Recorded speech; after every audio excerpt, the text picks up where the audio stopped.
Yo. Oh, why am I so yellow? Like, seriously. Why the room? Okay, hold on. This is a bunch of nonsense. I thought I fixed this, but look at this, guys. This is just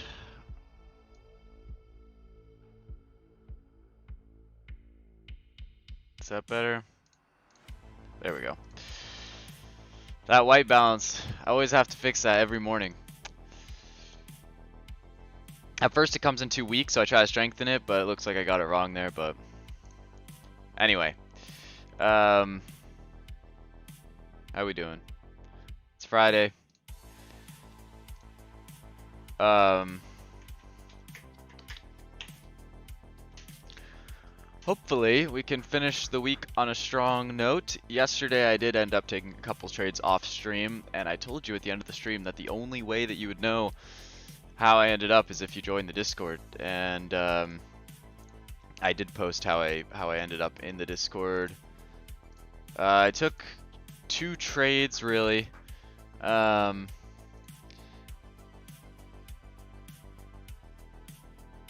Okay, I'm not sure what that was all about. I took 2 trades. On micro NQ, pretty small size, but I had a trade here where I went short on this drop, and then I had a long right here, somewhere in here, for this pop.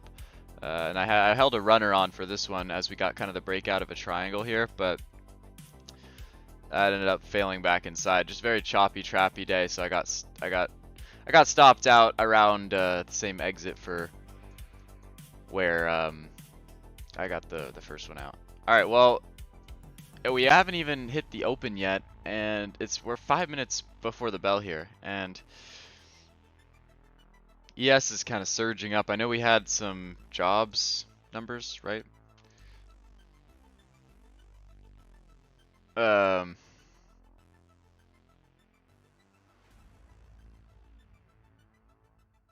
So I guess maybe that's what's going on.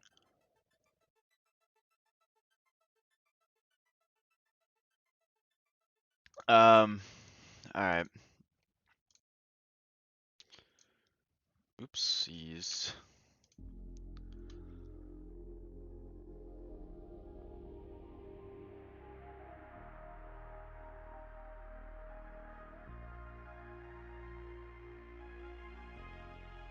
Oh wait, no, we didn't have any jobs stuff. That was yesterday. That was all yesterday. Never mind. No numbers today. You're right. I'm sorry. All right. Well, we got 3.5 minutes to the open, and I've got my plan here, which is rather simple.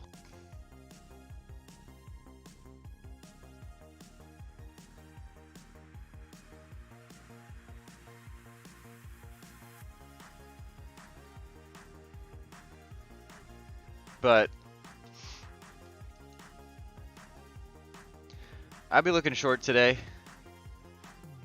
Kind of had this congestion period today. We're kind of falling out of that, so I'm hoping we can see, you know, slightly better action today, given that we are kind of in a new spot here, down below 60 finally. First time in the last little while, so we'll see what happens.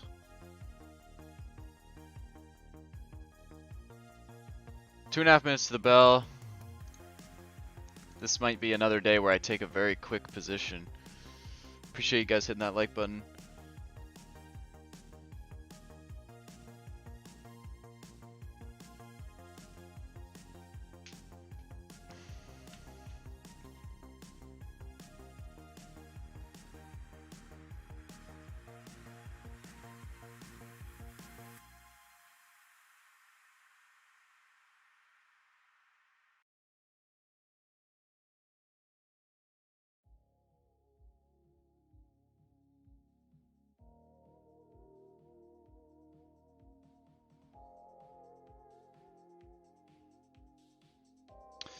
Um,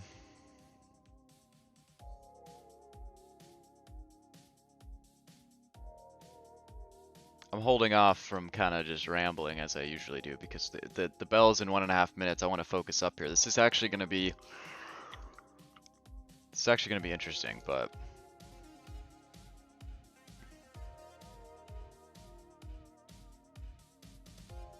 I want to watch this.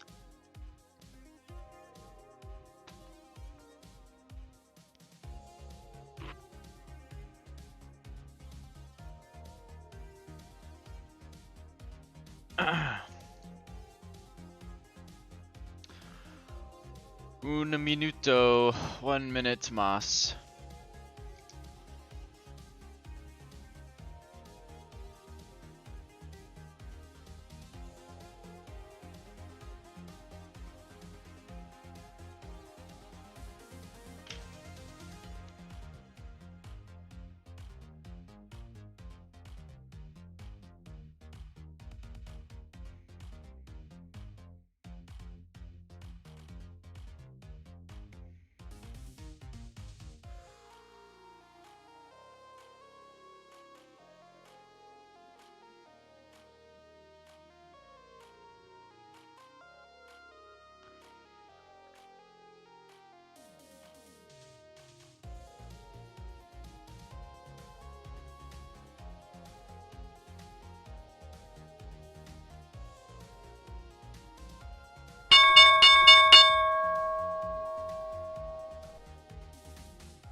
Above 60 right now.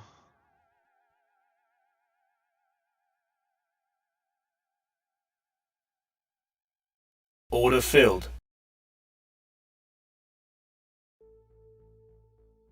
I'm gonna go short here.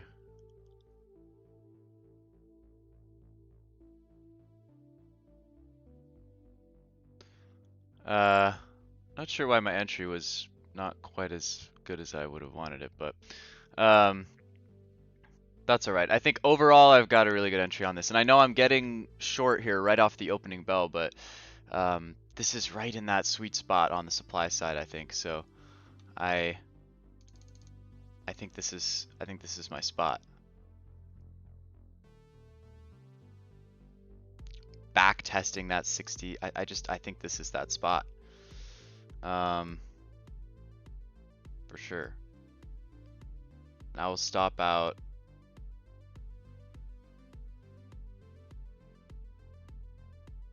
Things you got to decide on. I'll stop out above 66. So let me go ahead and just put that order in right now. MES, let me make sure my stop.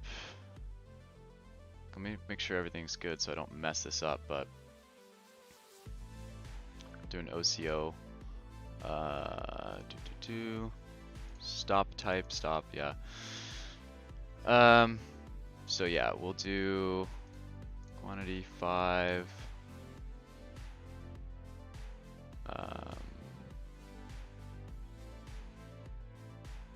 Right here, and then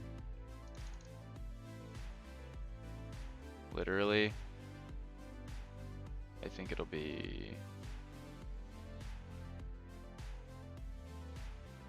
here. Order working.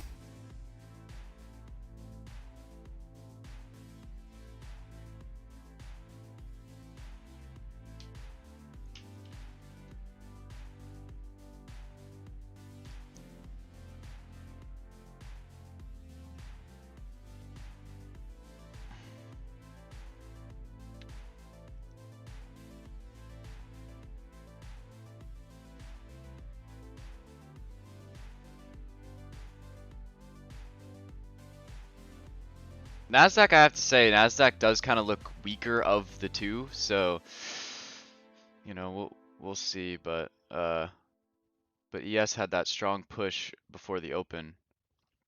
Love to see it just back off there. Good morning, Mustak. How are you this fine morning?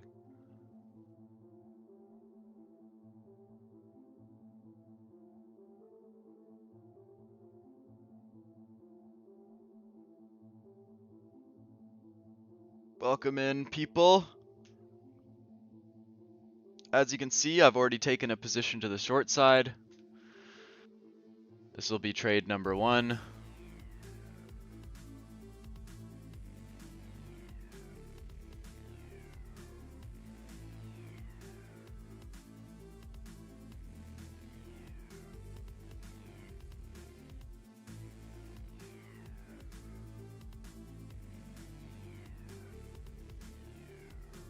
I want to put this above that. Wait, let me see this. I think it was fine where it was before, honestly.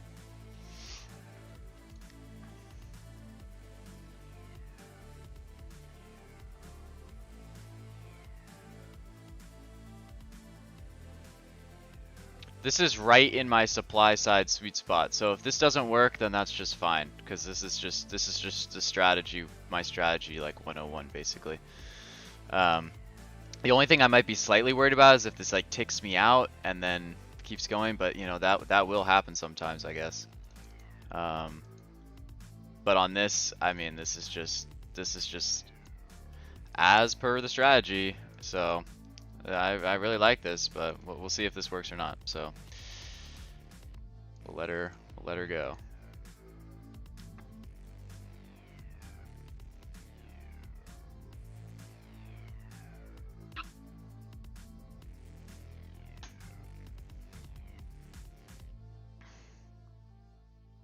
$59.75 average.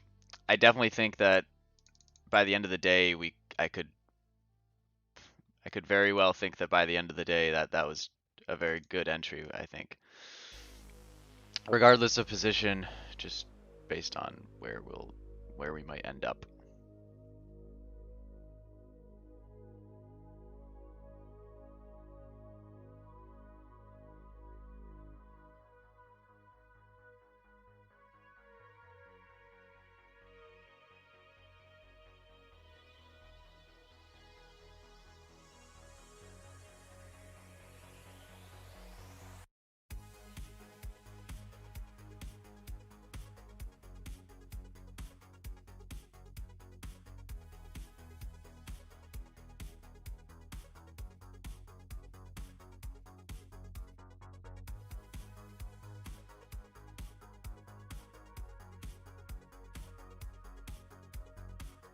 But you probably noticed too, I'm trading with smaller size than you know, than I used to. Which, you know, it's Friday. I just think you know, plus with the account size overall, it just makes more sense. I like that, you know, since I switched to Tradeovate, I have more flexibility with my position sizing with the commissions. And actually, when I did the math yesterday and I thought about what kind of position size I might take, I did the math, and then I took a position, and then I looked afterwards, and it was actually even cheaper than I thought it would be. Actually turned out to be cheaper than my calculations. So I was like, so I might call them about it, because I was like, huh, it's not even as much as I thought. Just because I thought the exchange fee was $1.30 per side, and then they charge you 25 cents per side on a micro. But I don't know. I mean, for whatever reason, the math worked out to less than that. So I don't know. But you guys see how these days turn out, man. It's like, dude, I'll literally not trade for the whole stream yesterday, and then today, literally right off the bell, I'm in a position.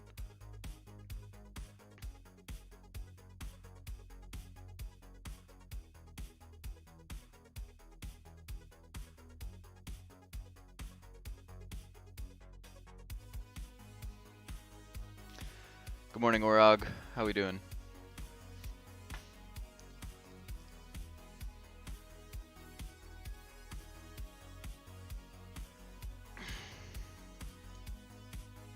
Is the music too loud, or can you guys still hear me and hear what I'm saying?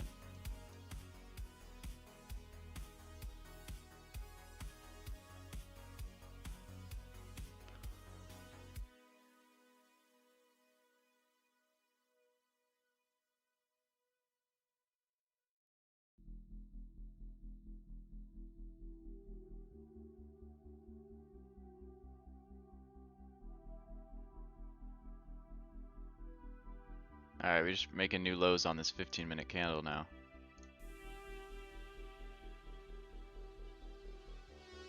Well, we did there briefly.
Alright. Only thing left to do is let this trade run.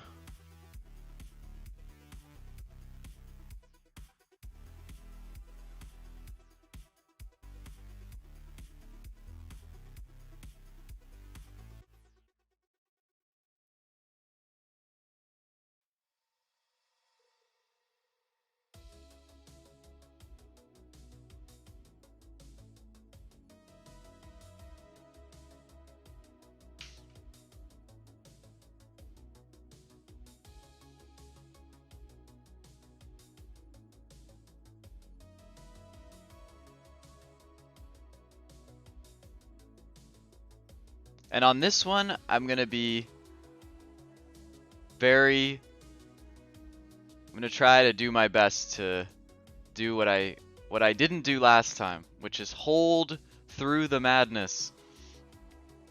And basically not just get out because I'm scared of the fluctuations. I need to just let the trade work. As simple as that. Because I like this trade. I think it will work, and I just gotta let the probabilities run. And if I can't handle the probabilities, then I shouldn't be trading. So I'm not gonna mess with it.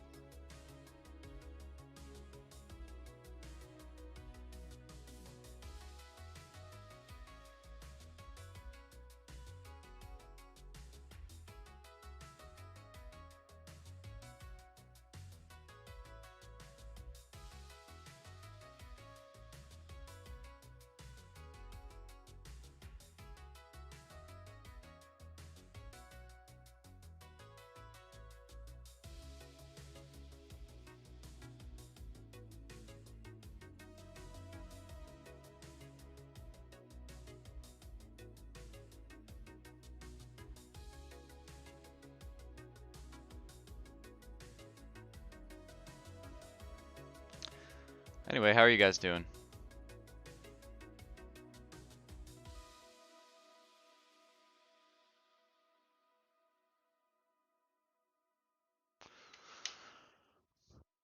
How is everyone?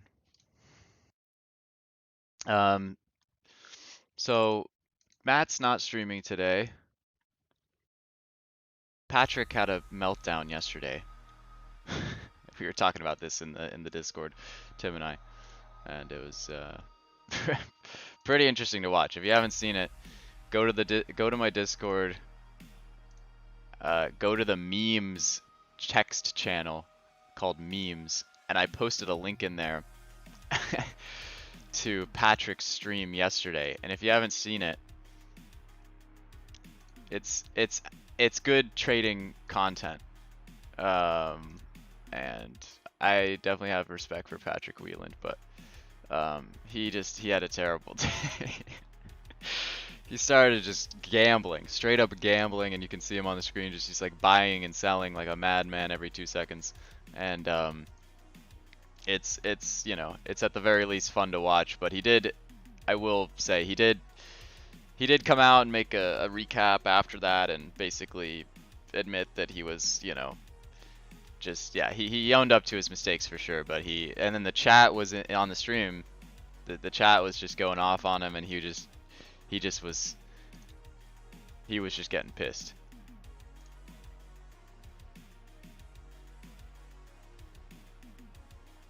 He was getting pissed.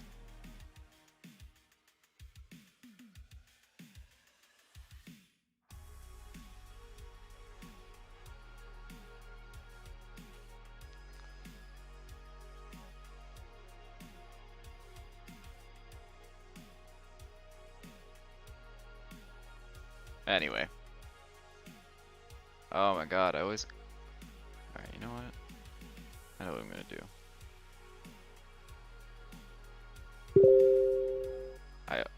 I always accidentally click that. Let me just get that out of unpin that from the taskbar there. Here we go. So, alright, already down to, I mean, the ES is just dropping. Just straight up dropping.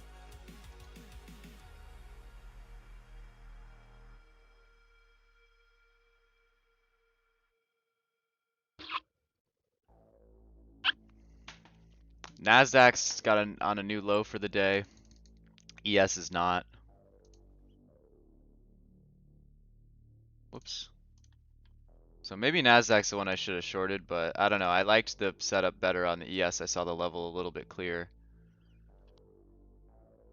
Both are working.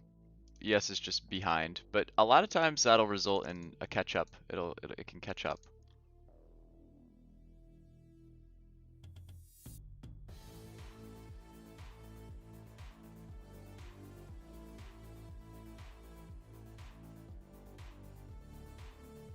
So, what do I have my take profit at? All the way down to 35. So,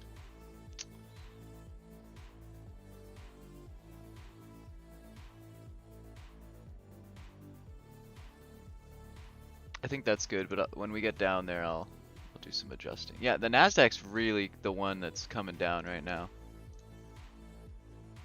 Honestly.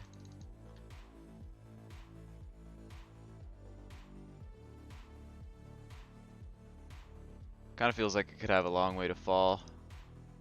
But I mean, I always say that. I always say that. I literally always say that. I said that on the stream 2 days ago, where I went short off the open, and it worked, but it was choppy to the downside. We did not just fall. That's very rare that you just get a straight drop down. It really doesn't really happen.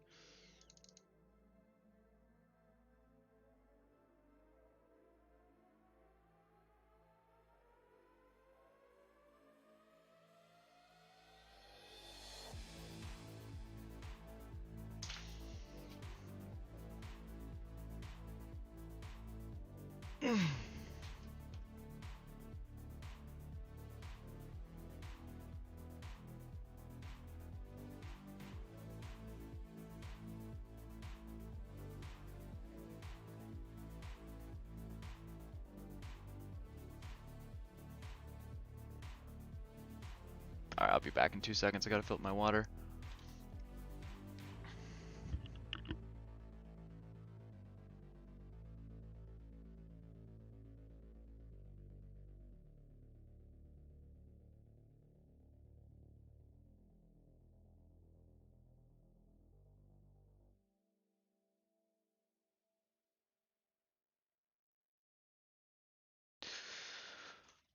do. More water. I drink a lot of water when I stream and when I trade. Yeah, Nasdaq farting up. Is Patrick trading Top Step Combine? I think he might be.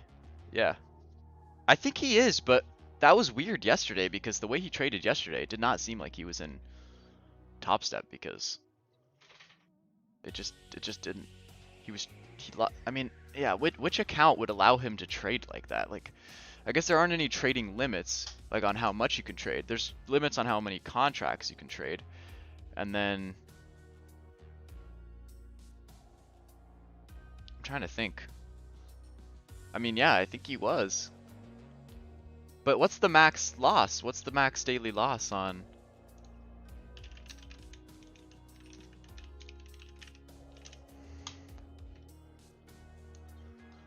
Okie dokie, I'm curious about this. Here we go. So the daily loss limit for the biggest account is 3,000. So he didn't lose 3,000, but like he lost like 2,600. So maybe that's why he stopped trading. So I guess he's still within the rules. Yeah, he's fine. Assuming he has that biggest account, then he's fine.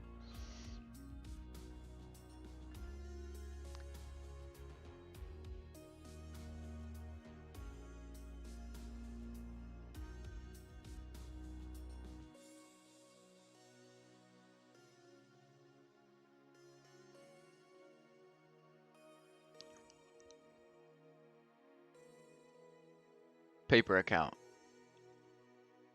No, I don't think it's a paper account.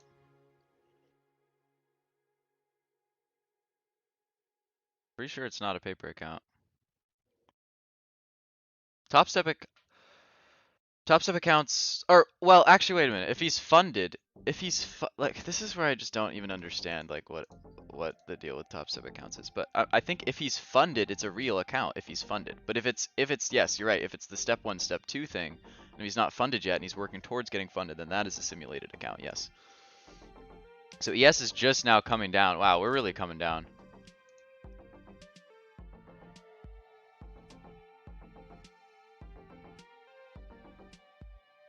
So at this point, I think I can adjust my stop to break even pretty fairly. And if it does come back up, what's my break even? 59.75.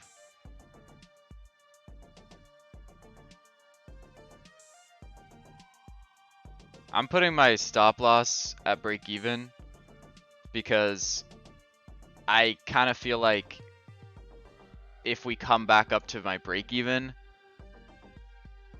at that point, the trade's not going to look any good if that happens. I don't think. So, at this point, I'm just gonna put that there so that it's not a loser. Paper account. It was a joke to your question what account he is trading. Bro, how is that a joke? Okay, whatever. Like how am I supposed to know that's a joke? Like it's not, but fair enough. All right. I mean, I'm laughing now. He's not funded yet? Oh, he's not? How do you I guess yeah, I guess if I watched more of his stuff, I would know, but all right. So he's not funded yet.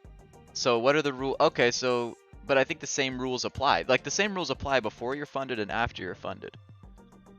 Pretty sure.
Kind of hoping today can be more of a trending day.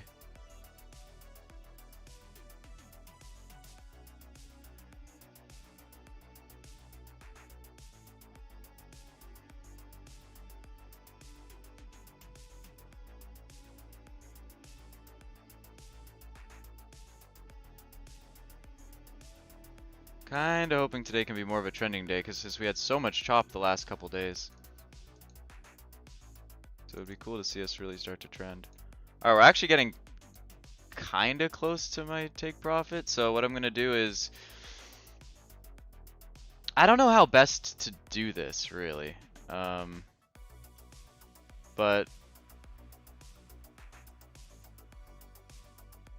Okay, we're actually really coming down. Oh, wait, I can actually change it like this. Oh, perfect. That's exactly what I want, because I want to leave a runner on if we get down there. Wow, guys, this trade is just working. Not really much else to say. Right now, it's just kind of just working. Not a good place to take profits. I'm not a support and resistance guy, but seems like here would count as support. Totally agree with you, but we just cracked below. But also the reason that I didn't there, and I was looking at that. I literally had my charts up, and I mean I saw that as well. But I mean we just cracked it, but I did see that that was probably where we're gonna get a bounce. But the way I trade, I'm looking for those bigger moves. I'm looking for level to level, and I agree with you that the low overnight. Like I'm really glad you said that, so I can explain like why I didn't. I was literally thinking about this as it was happening as well. Like I saw that, but the low there overnight is 41. That's not at all any area of interest for me. So it's really no surprise that we're just blowing right through that. Don't see any real. If we had seen a bounce there, it would have made some sense. You know, it might have made some sense. We're bouncing a little bit now. We just missed my take profit by just a tiny little bit there. Always love to see that. But like I said, I'm gonna let the trade run, and I'm gonna let it work. Like I'm not gonna, right? Like I got in the trade. I set my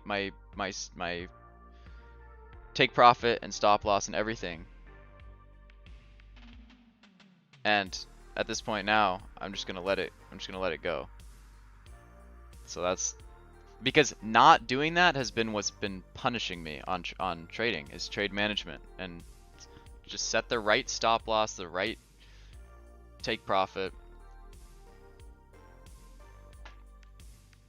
So unfortunately we're bouncing a little bit now, but what was the low there? Oh, come on, 36.5. Alright, whatever. I'm just a point lower, but I guess bounce back up to 41.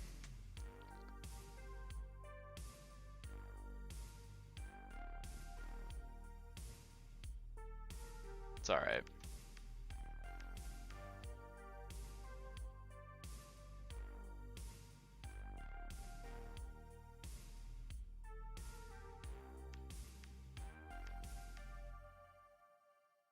But yeah, no, I wasn't interested in that. I wasn't interested in that 41 level at all. Especially the fact that we just coiled for the last 2 days, and now we're getting that move downside. Feels like we should be able to, you know, accelerate. We should be able to make some progress downside. That 35 target into there is really like that's really going to be more of the magnet. So I expect us to come down there.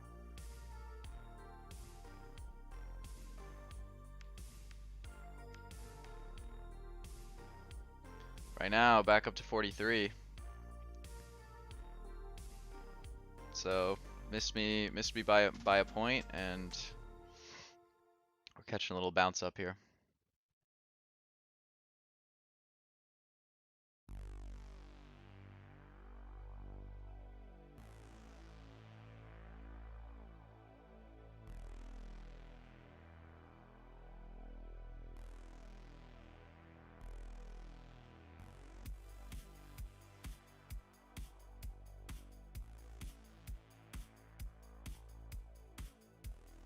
So I kind of want to draw something out actually. I want to explain something, and you guys let me know if it makes sense or if it's crazy. So whenever so like you say say I have like my take profit like right here, and my entry is like right here, and price comes down, right? Whenever this happens and it like misses by like a tiny margin like this, and we get like, you know, a bounce. Whenever that happens, and if we start to come back down, I always, sometimes what I'll do is I'll move this lower, because what is likely to happen here? This is likely to happen. Like, you're likely to get that next stair step lower. So if your take profit is right under this and we start to crack that, probably we can extend lower. So sometimes I like to move it. I'm not gonna do it. I'm not gonna do it. So here we are down at 37 again. But does that make sense? If we start stair stepping down and on one of these little legs, your take profit's right there and it misses you and bounces and you don't get filled, and then you start to come back down. Sometimes what I'll do is reset, re-put adjust my take profit. And I do think that today is a day we could see as low as 25 on the ES. But guys, all that being said, I'm not going to do it. Still hasn't hit me.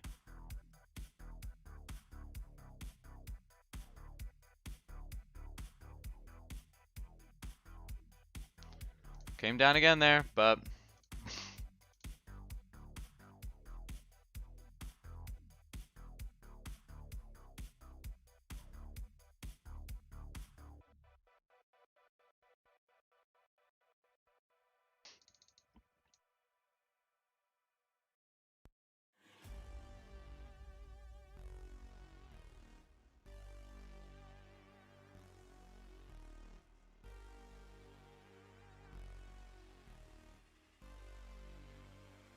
like, I don't like that my take profit is right below these wicks. Like, that's just stupid. That's so unfortunate.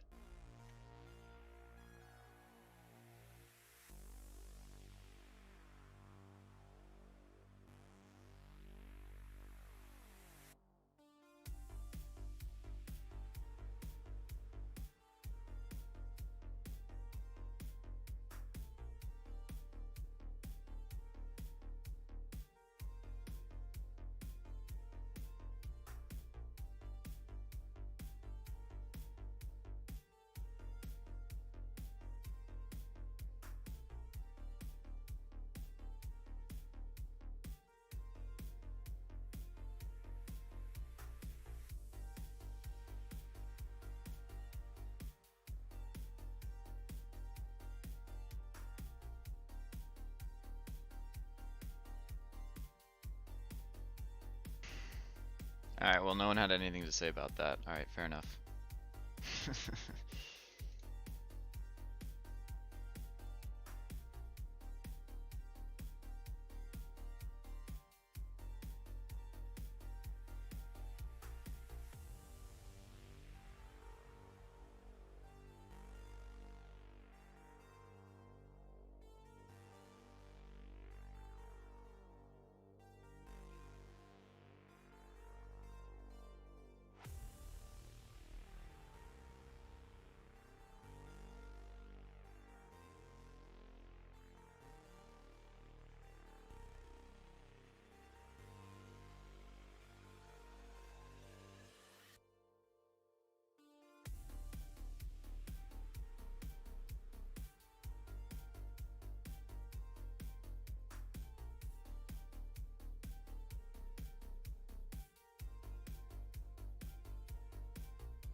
Alright, well.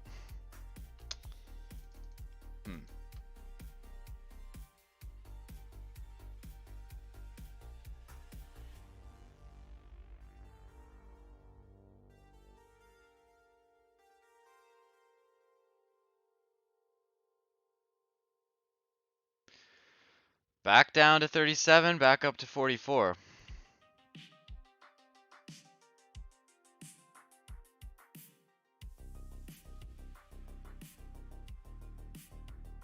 I'd rather not mess with it.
Oh man, I don't know, man. Did it just miss my target at 35 and then now it's gonna now we're gonna blast off? It's I can't believe that, but kind of feels like that's what's about to happen. Oh man, because see, here's the problem is I just talked about how I'm not gonna move. I'm not gonna mess with it. That's what I've been saying. But if I take break even on this trade, I don't know what I'm gonna do.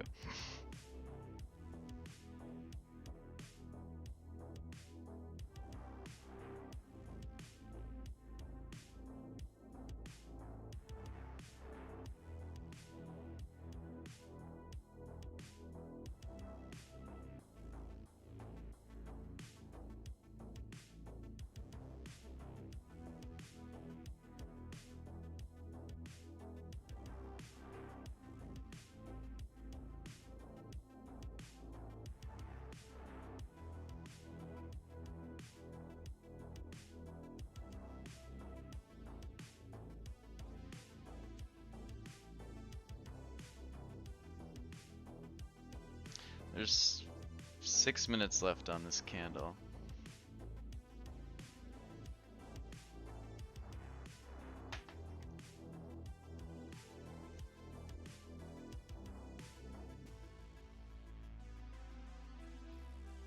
Never take break even on an already 400 plus dollar trade. Set a stop at a good level where you still keep some profit. Yeah, I mean, yeah, that's definitely a good idea. But let's see if I can get hit here as we start to come down a little bit again. I really just need it to make a new low. That's all I need is just a new low. But if you know, if it's gonna come down and hit me, I want to let it do that so that I feel vindicated with, you know, where I put the orders. But Nasdaq's making new lows right now, so that's very encouraging. Love to see that because that might signal that the ES is about to do the same, but we'll see.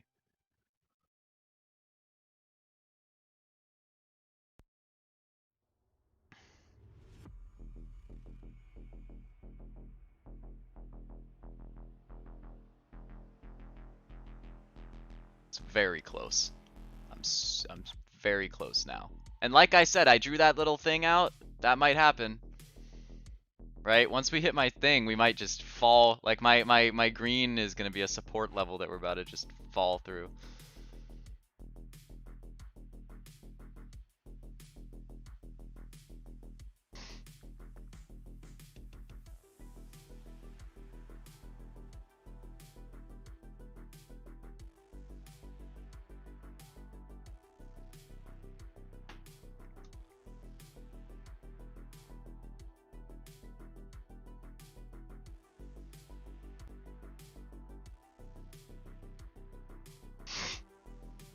So support at 37 just came in again.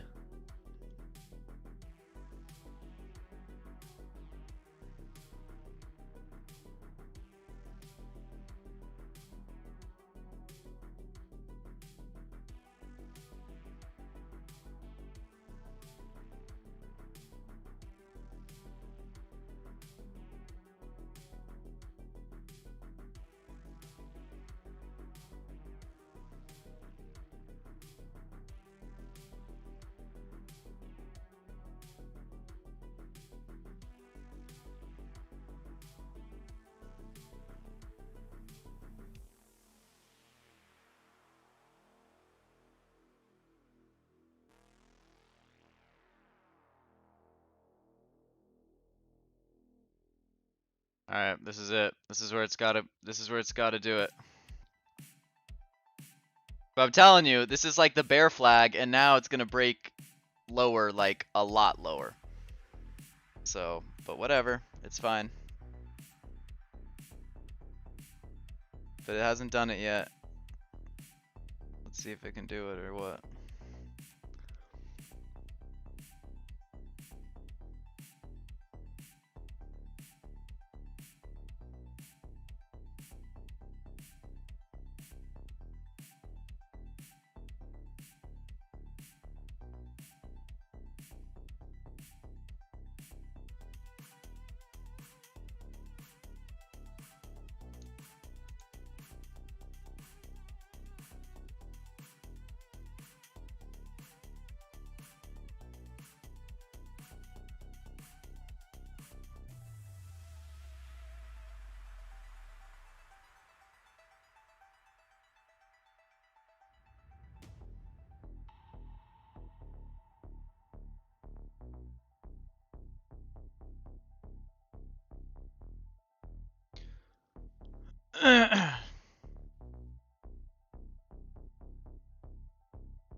Dude.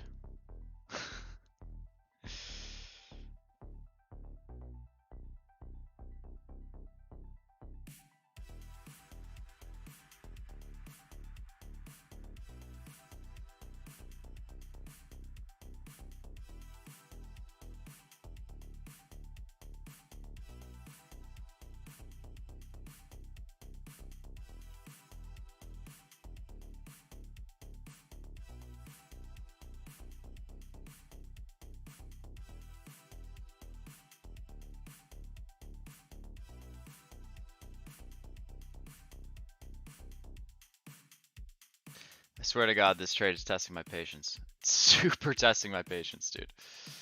It's kind of crazy.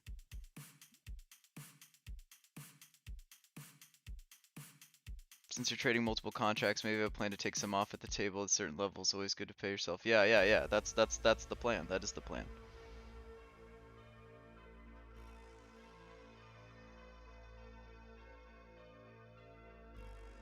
Damn, we're so close yet so far.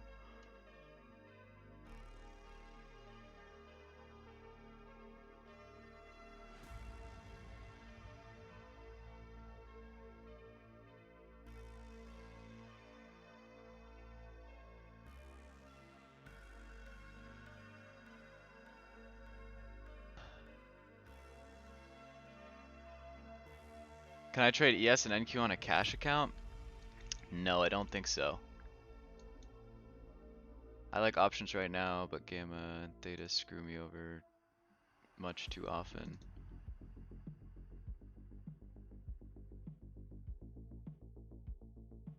Yeah, theta is for option sellers, not buyers.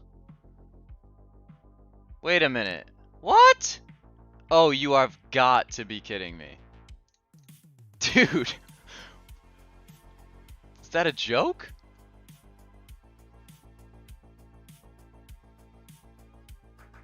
A quarter point? Like a quarter point there, dude. Here, it's gonna hit me. Like, come on. Surely. But the thing is, we're gonna waterfall. Once we hit my TP, it's a waterfall. I'm telling you. Once we hit my TP, it's a waterfall. But we haven't hit it yet. This is kind of insane, guys. This is kind of insane. I just have that much skill. I just have that much skill.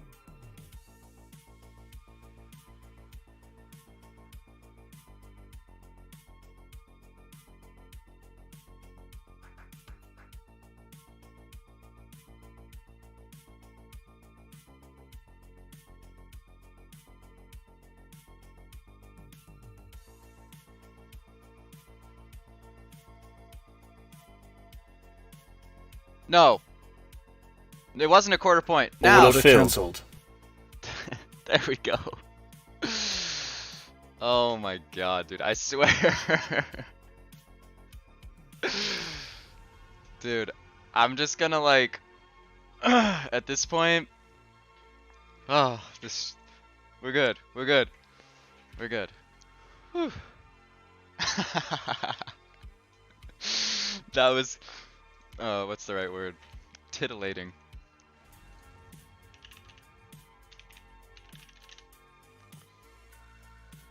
No. No, that's not the right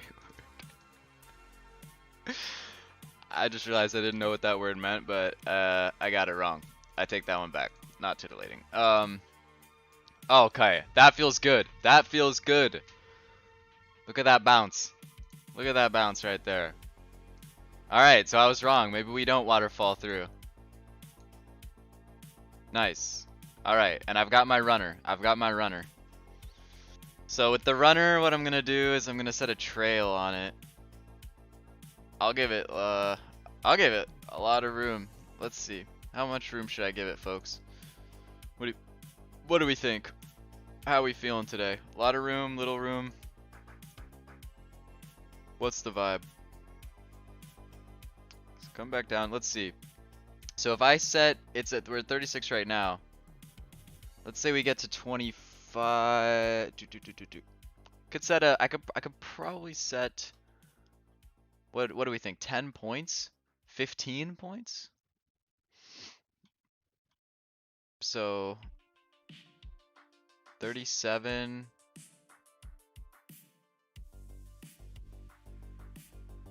Maybe like Order working. oh, whoops. Order cancelled. I apologize for the British guy. Order working. I think we need more room than that. That's not enough. Order cancelled. We can still get profit if I go like up here. Order working. Even if I get out up here, it's still a profitable contract. And I've already booked 490. So why not just go with that? Okay, that was actually epic. So wait, what's the low there? The low is 35. Oh! The low is 35, folks. The low is 35. And I'm out at 35.25. That was an absolute snipe. We're back up to 40. But things are changing quickly, so we'll see. Wow, that was an absolute snipe.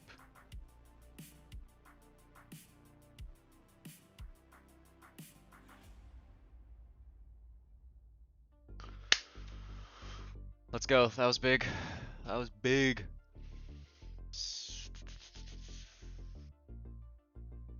No Greeks in futures trading. That's true.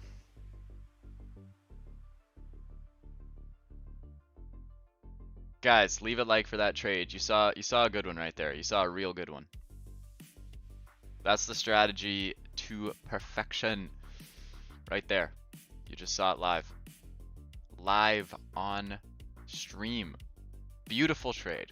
It took the patience. I was talking through my frustrations and my patience, but I didn't touch it. I didn't touch the trade.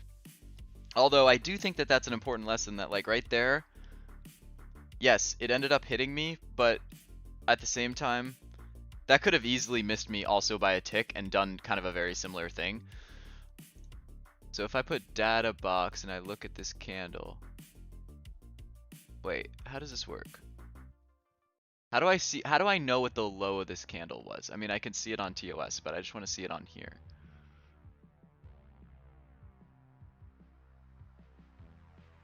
Is that in this data box?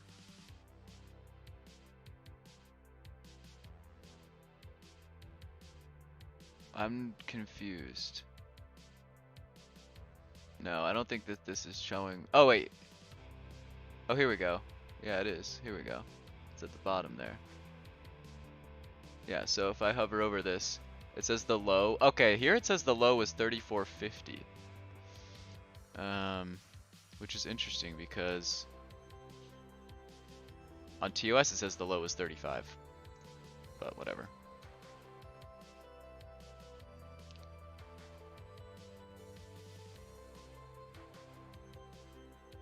Alright, so my runner's getting kind of torched here. But out 80% of that trade, man, that feels good. Right at the low. I mean, it doesn't really get much better than that. So, that was nice.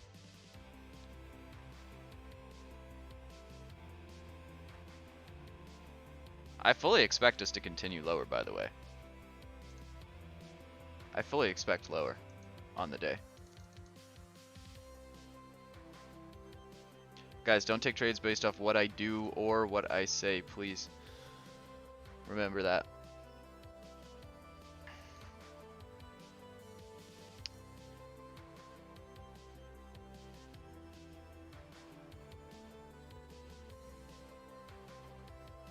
Oh. So I just flipped over to Patrick's stream. And it doesn't seem like things are going too well. This is definitely...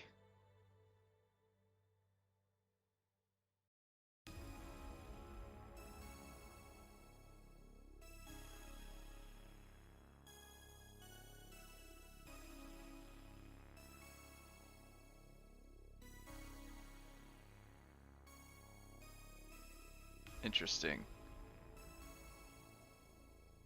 Wait a minute. If he's trading in Top Step, no way.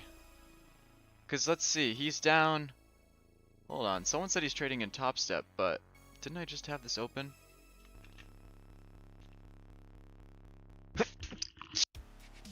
I did not mute fast enough, but I kind of contained my sneeze, which was very unsatisfying, so you're welcome for that.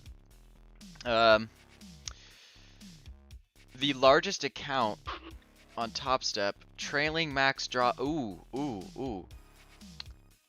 Wait, weekly loss limit 3,000. Okay, there's a chance he's still in play. I'm actually thinking about this because the trailing max drawdown is 4,500. So right now he'd be at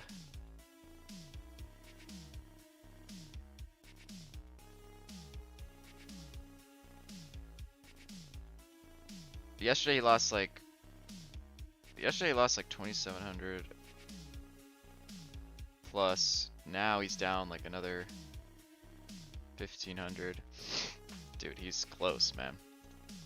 He's close to losing. If he's trading Top Step, he's either lost his account or extremely close to losing his account right now. So.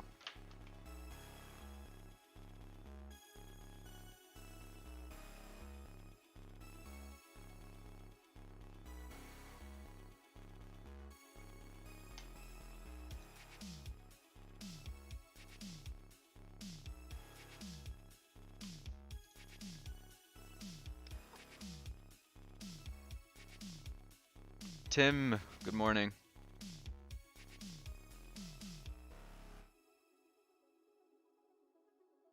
Good morning.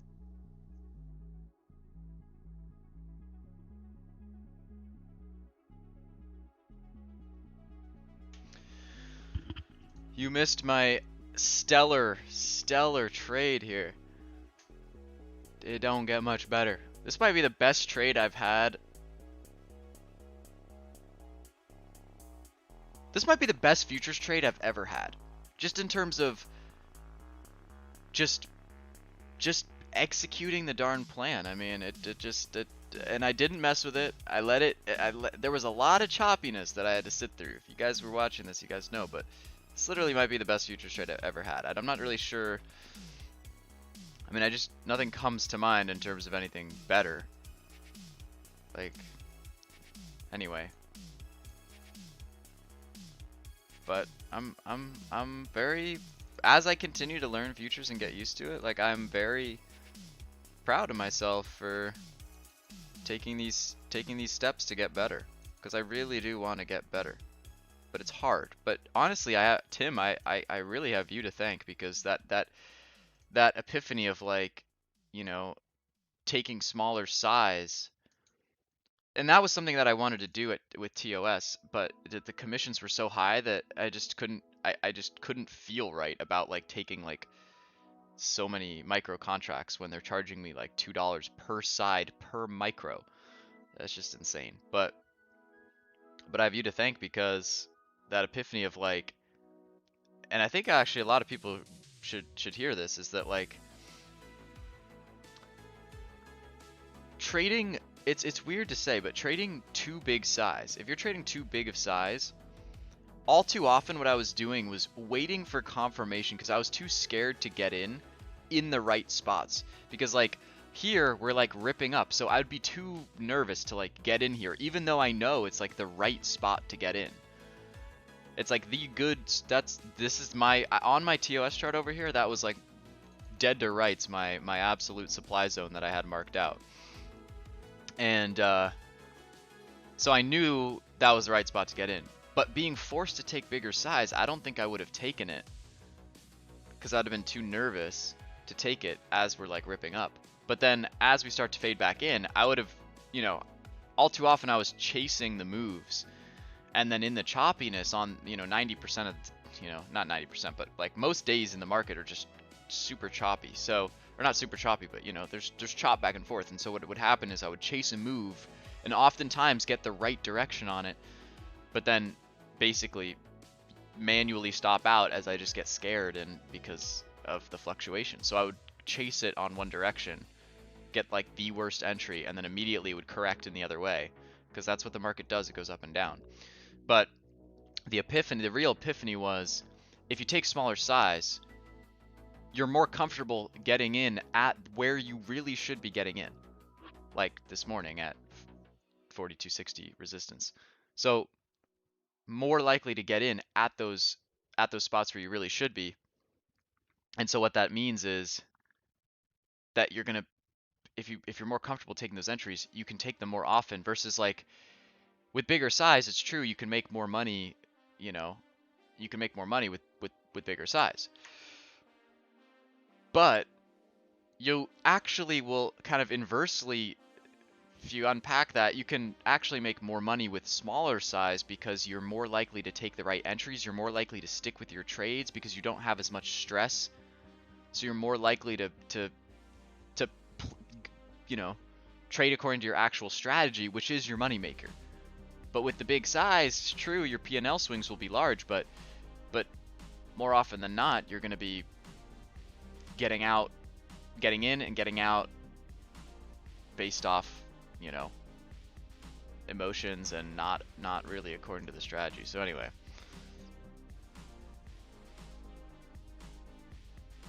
But this is a really, I think, a nice level to level move. Not just forget the trade for a second, but you got pre-market coming up, backtesting that 4260. Again, my charts are over here, so I've got like the more like lines and the actual supply zone drawn out here. And if you zoom out, you can see the zone here. But yeah, just backtesting 4260. This little pivot high holds as well. My blue line is like literally the resistance. And then the move down to the next level down, which is down at 35. And in my opinion, I do think we continue lower today. I don't feel like we're gonna move up, but we could. But for now, we rejected that 60 down to 35. The next level down, there's kind of this zone down 35-25, so maybe we could see down in there.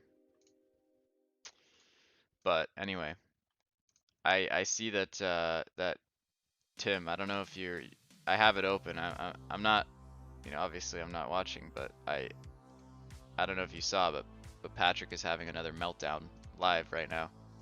I don't know if he's having a meltdown, but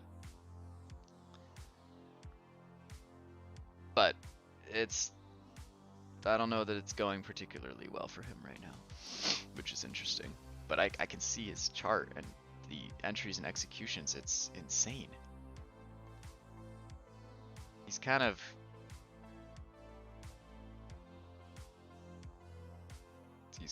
back to what he was doing yesterday, which is a little kind of disappointing because I watched his recap and he was talking about how that was abnormal, and people in the comments were like, some person in the comments on this recap yesterday was like, it was my first time in chat and I was just so disappointed with your trading, and it felt super gambly, and it just broke my heart. Like, I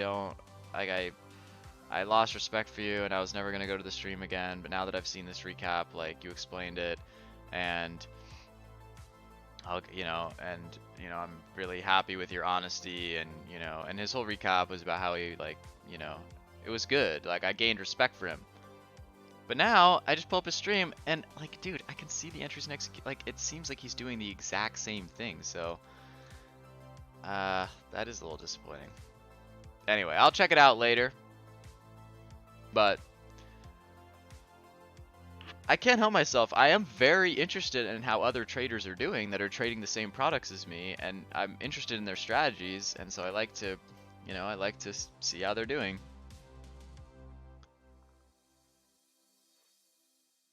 Kind of just takes random entries. That's what it seems like. I mean, yeah. Like, dude, if you pull up his stream right now, just look at his chart, you can see the arrows. I mean, he's using Tradeovate, which puts, the arrows on the chart. You can see where he's in and out. I mean, he's trading like crazy. He's got a lot of trades. I mean, he's in one right now. He's constantly in a trade. But like right now, we're just kind of chopping around, so this is just not good for like the breakout style.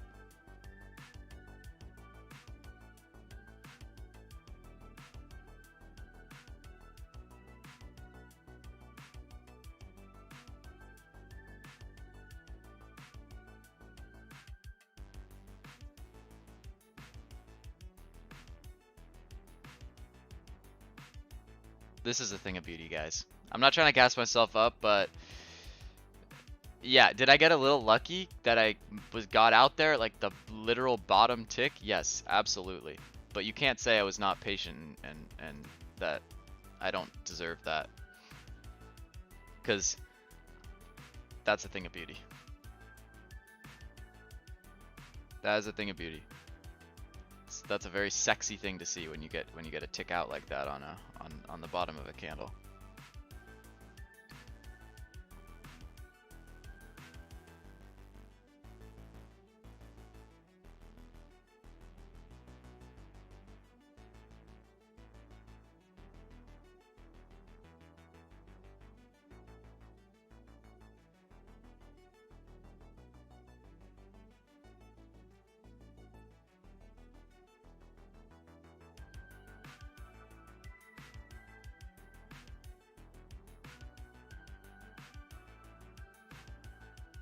So like just to reiterate what I was saying before, it might not be the case, but it might be the case that if I had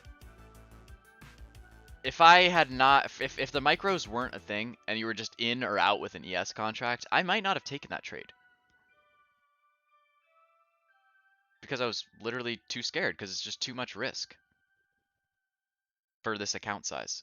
I'm not sure about that, but it might have been the case. And what's more is, even if I had taken the trade and started working in my favor, I might have gotten out a lot earlier. And if I'd gotten out earlier with a bigger contract, it might have been around the same profit as I booked right now. So like 490, that's the same amount of profit as a 10-point winner with a full ES contract. So 42.59 down to 49. That would have been like getting out, you know, here for 10 points, I guess. Wait a minute. You know what I just realized? You guys know what I just realized? Whoops. You know what I just realized? I won't say it again. Don't worry.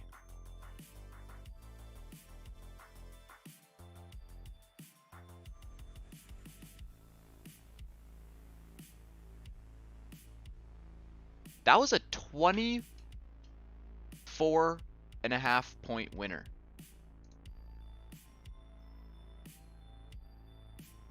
Wow. That was 24.5 points.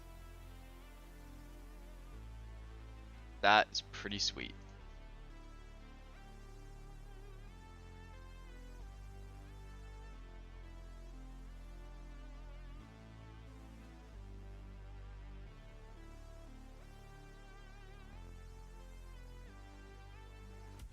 Little pat on the back for that. Let's kick ass.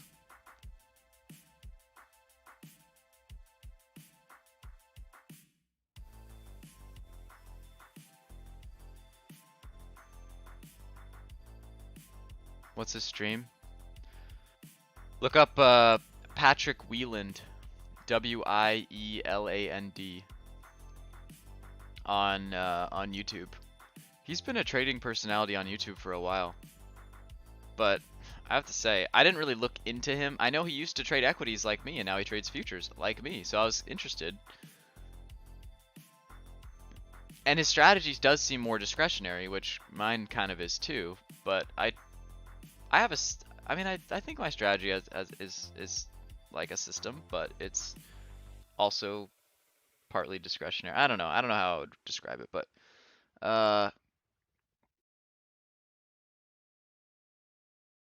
he's a good example of a trader that always feels like he needs to be in a trade and is not patient. Yeah. I think that there's like a right market. There's like a right excuse me. Rewind that. There's a right. That was so cringeworthy. You guys better have seen that because you're not going to see it again. So, anyway, moving on. On trending days where you get kind of those long extending NASDAQ candles, right, on the 1 minute chart. You guys know what I'm talking about. On those days where you can get those breakouts, right, and there's momentum. Because you do have those days where there is momentum and the breakouts do seem to kind of work. They're few and far between and they're kind of rare, I would say. Mostly it's choppiness, like kind of what we're having at the moment, just these fluctuations up and down. But when you get those extending NASDAQ candles, I do kind of feel like, you know, jumping in, being aggressive can be very lucrative. And his strategy, or what he does, I don't know, I don't even, gotta be careful even calling it a strategy at this point, but his strategy might work a lot better on those days where you can get those big kind of extending NASDAQ candles. Like, I don't know if you guys remember, there's a day, the last non-farm payrolls, the last non-farm payrolls day that we got. That day was super volatile with huge ups and downs in one direction, and there was a lot of good directionality there and a lot of like just great stuff for breakout trading. The ES started the day at like 42 or I forget exactly, but it started the day and it ripped like 50 points to start the day, and then it fell like down 50 points. It was like, and it was really great for what he's doing right now, probably, because he just would take, you know, you could take a position, catch a little breakout, and then get right back in same side and just kind of ride it down. But I feel like it could work. It's just like 99% of the time the market is like this, where it's just like so it's not good to just be constantly in a position on either side and just getting chopped around like just it's brutal. Plus, getting chopped around like that, dude, it's exhausting and it feels horrible. I know, because it's happened to me before. But I mean, I haven't taken as many trades as him. I mean, that's a lot of trades, but I wonder how many trades he's on right now. Not hating him, he's just not very patient. Yeah, just jumps on every chance. Keep chasing. Yeah. Here's the thing is, you can make money in these little fluctuations, but what he's got to do is find the really tight range we're in and play the range, right? Buy the support and sell the resistance instead of trying to catch a breakout every time. Because he'll get long at the top thinking that we're gonna, and so it's like, oh, it hurts to see, because it's, and I feel like all too often, I mean, I feel like he's got other monitors are up where he's looking at other stuff, but it's also true that like he really should zoom out and look at like bigger time frames to see like where we might be headed, right? Because there are crucial points. I'll show you an example from yesterday. I mean, this is where he got killed yesterday. Was right. Oh, sorry, it was on Nasdaq. He was trading, and it was right in here. He was trading these for about 45 minutes in here. He was trading like crazy, and I'm looking at the 15-minute chart, but he was looking at a tick chart, and it was super tight. This is super tight range, right? You got 70, 70 to 50, really super tight range, and he was trading, trying to catch a breakout, trying to get the breakdown. But the problem is, and actually this is where I went short right after the stream ended. I went short on this candle right here. Side note, I'm not trying to talk about why I went short, but what my whole point is that if you're trading this like a madman and you're catching these fluctuations, if you do not zoom out, you're missing what might be about to happen and actually what might be the big move, right? If he zoomed out, right, and saw that we're at resistance, and for me, I call this a churning top setup. 1, 2, 3 15-minute candles, these big wicks. This looks like a really good like rounding formations. That's why I got short. Plus we're at resistance. ES was looking good as well. So if he had maybe clued into that on a larger time frame, he might have actually had a chance, because he was revenge trading like crazy. But imagine that he stepped back, looked at this chart, and was like, I think we might be about to get a big breakdown here. And then, screw it, take that big size. I mean, probably as you dig a deeper and deeper hole, you should really be cutting your size back. But imagine that he was like, all right, like I see this broader trend, I'm going to jump in short. With 3 contracts, if he had caught this move, he ended his stream right before this big flush. Minutes before this big flush, which went from 50s down to 84. He could have been a part of that if he had just zoomed out, right, and taken a break. Take less trades in here and zoom out and see that, oh, we're rounding top. We have a rounding top here, a turning top. Like, that's what I saw, and I was just like, oh, when I saw that on the stream, I was like, dude, really? You just traded this for like 45 minutes, and now you're not gonna, you're gonna miss what's about to happen? There's a 25-point drop here to be had with 3 contracts. I mean, let me do the math. That's that's that's $1,500. That would have been, that would have been nice. Oh my god. Oh my god. Oh my god. Dude, what is he doing? Bro, this is actually crazy. And this is just something as a trader, like because I'm so obsessed with this stuff, I find it fascinating. But in reality, like I'll just tell, like I'm not trying to.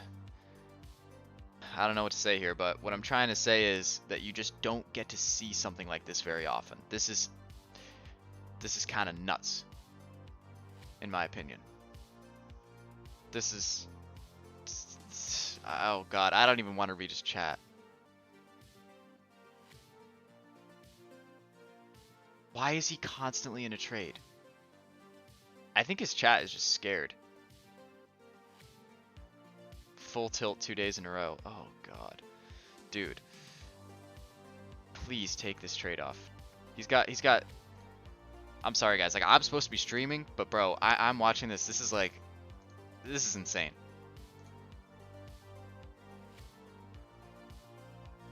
Revenge trading again. He should walk away. Yeah, absolutely.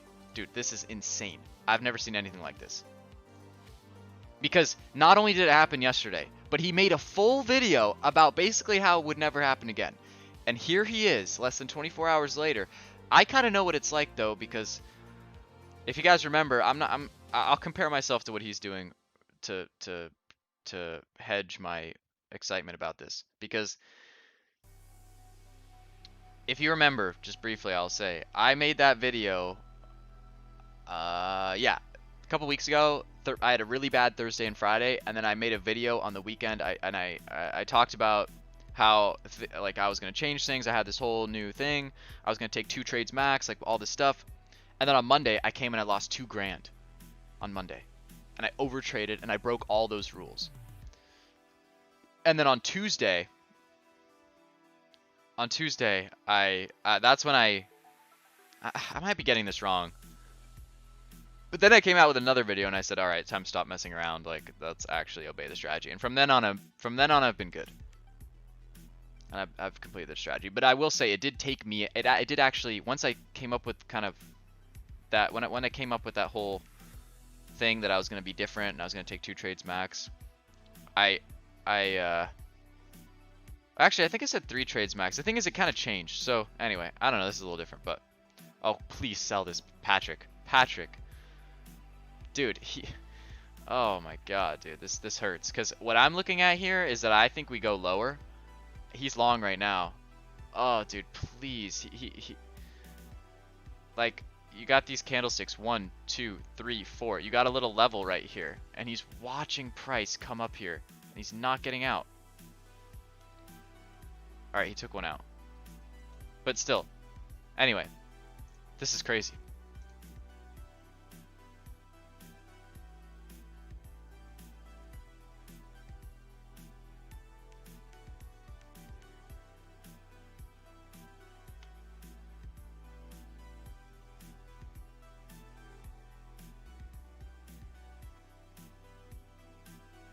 I feel bad, honestly.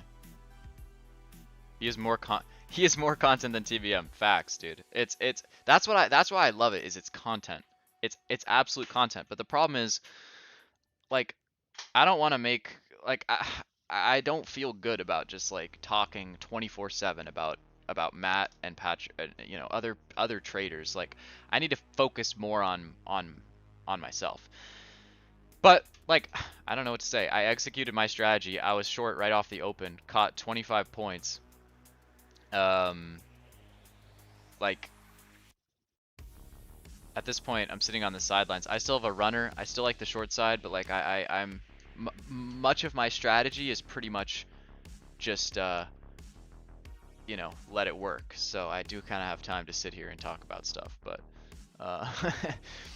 but that being said, I don't think I have a take profit on this runner.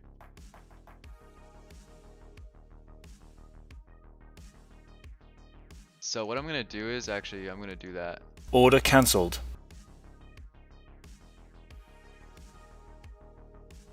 Oh, but that was a...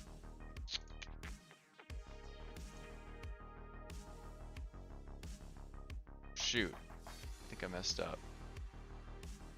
Whatever, let's do this. And I would get out Order working. like that.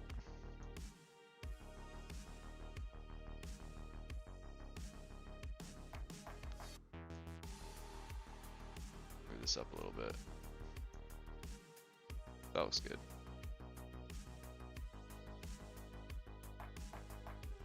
Alright, that looks good.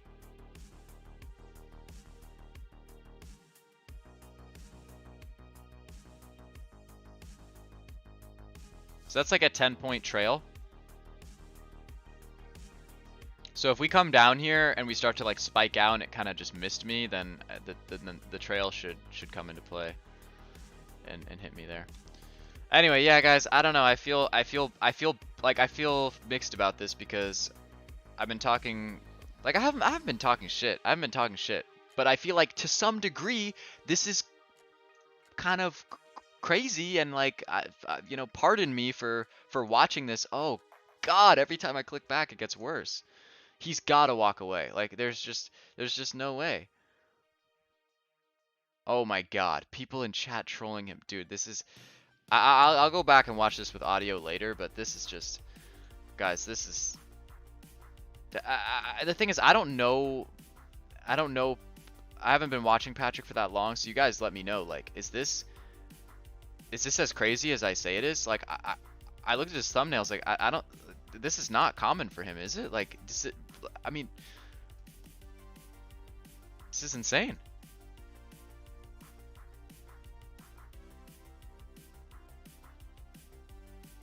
I mean, surely he's lost. I mean, his Top Step account is done. Like, if he's trading in Top Step, it's over.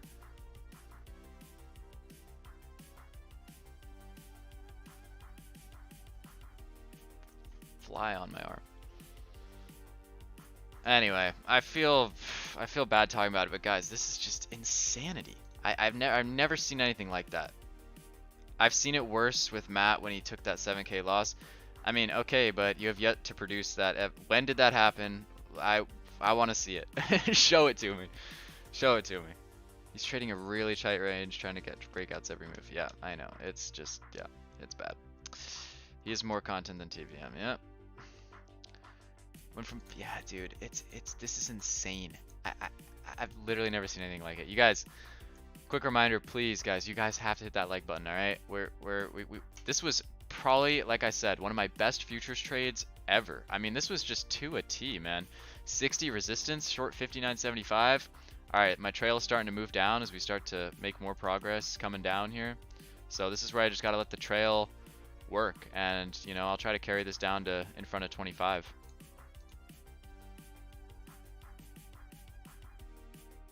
He's approaching his daily 3K loss limit on Top Step. Yeah, but the thing is that the Top Step account, it has a trailing.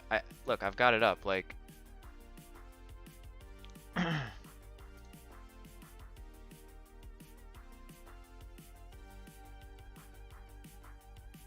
trailing max drawdown, 4,500.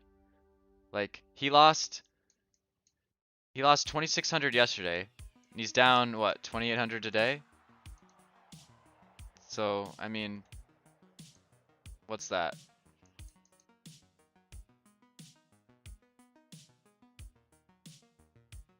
Like, surely he's right? Oops. Whoopsies.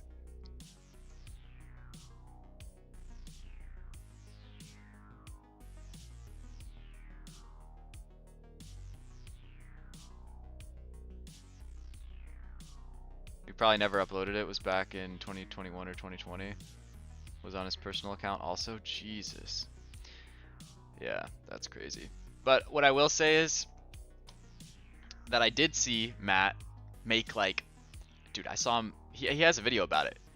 He took a short on Bitcoin in the big sell-off, and he was short like 33 Bitcoin. Bro, he was short like 33 Bitcoin.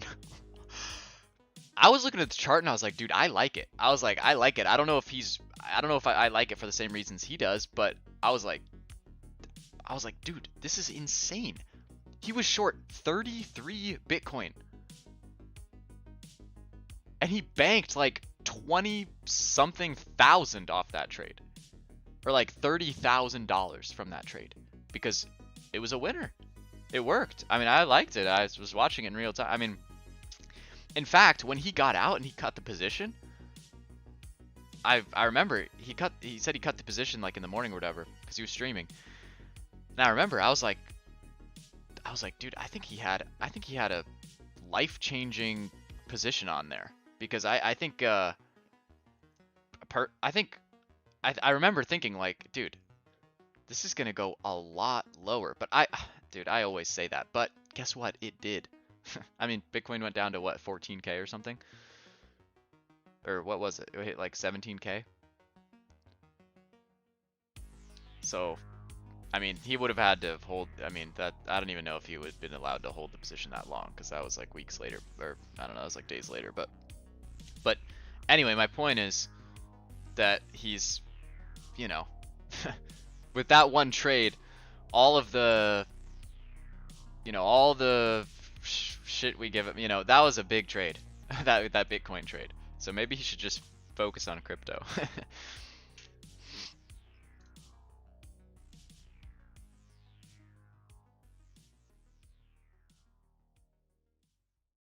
Like gambling? Uh, no, I mean, I think you can find setups on crypto like and not gamble. All right, we're at the lows here. Let's see if we crack lower. Or if we're gonna bounce at that little spot once again.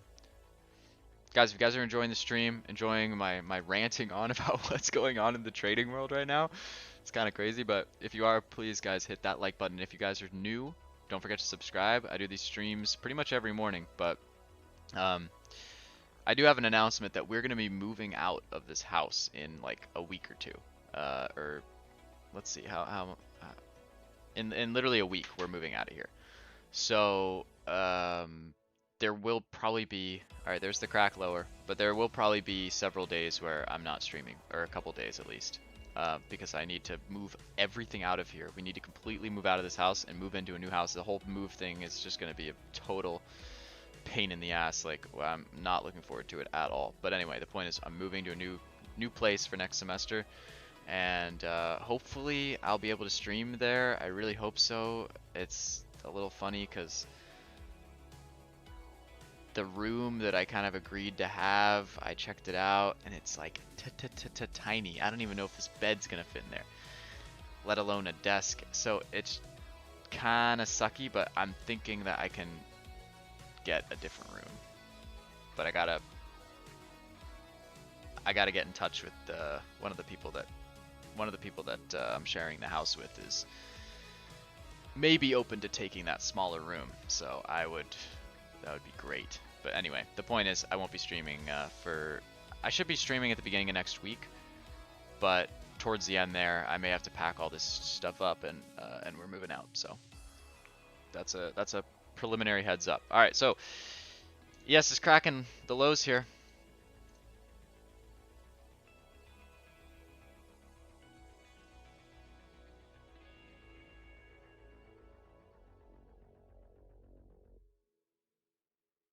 Still got this runner on,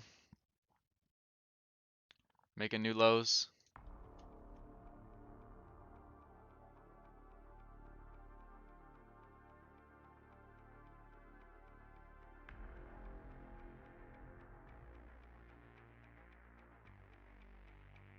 NASDAQ coming down.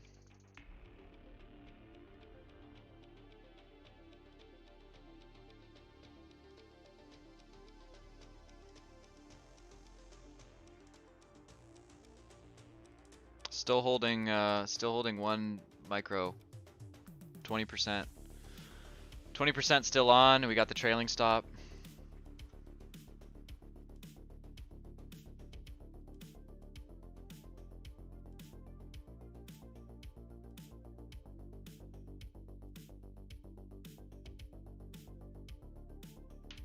But I appreciate you guys tuning in. I love all of you. And I think we watched this thing come down, and I would be shocked if I don't get hit at 27.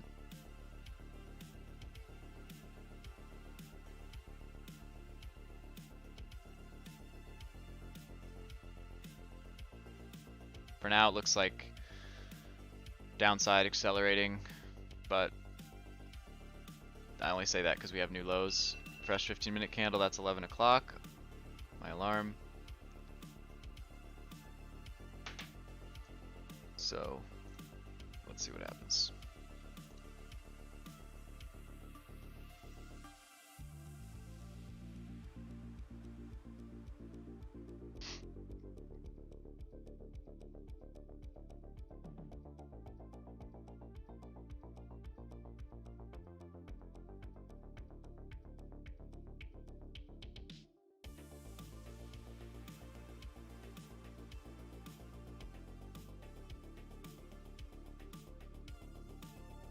Is that it? The Patrick stream's over?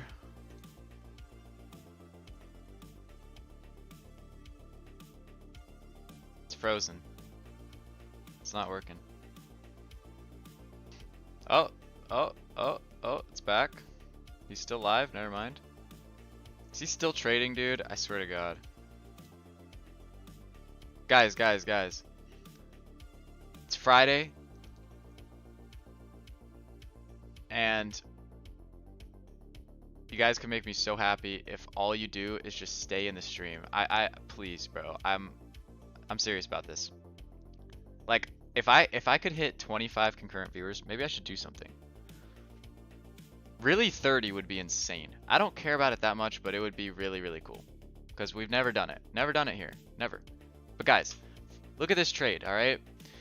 Short at 60, out on the bottom tick there, 35. Definitely a bit of luck involved with that, I'm not going to lie. But you can go back and rewind the stream. Also, this full stream will be up later, and you can go back and watch it. I'm going to add chapters in the little video bar or whatever, so you can go and click directly on where I take the position, and then you can watch the whole trade, and I put the chapters in after the fact so that you can go and back and watch it later. And so if you missed it, you can go back and watch that trade. I literally got short like right off the open, right as we ran into that 60 resistance, and I already talked about the trade, and right now just leaving 20% on. You can't really see it, but I got an order out 27. We'll get out of that one. I always like to get out just a little bit in front, like where I really think we can go. Saved? What's saved? But thank you guys. I appreciate you guys hitting that like button. Also, I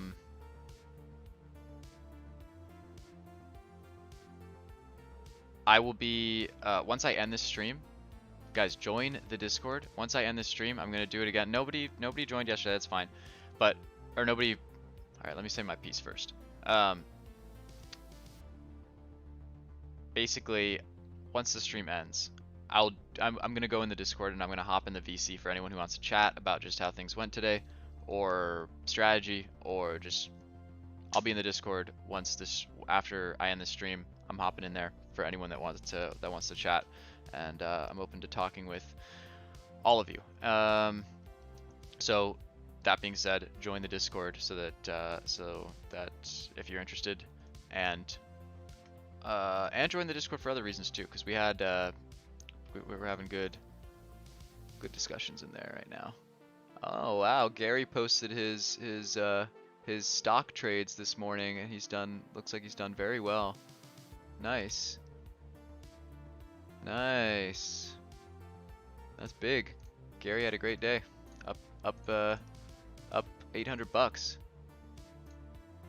Nice one. Beautiful.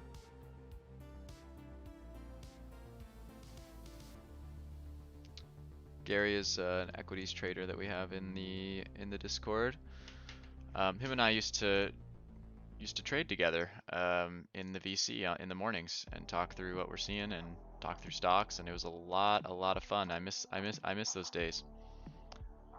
Him and I go way back. So here we go. We're making more lows, coming down.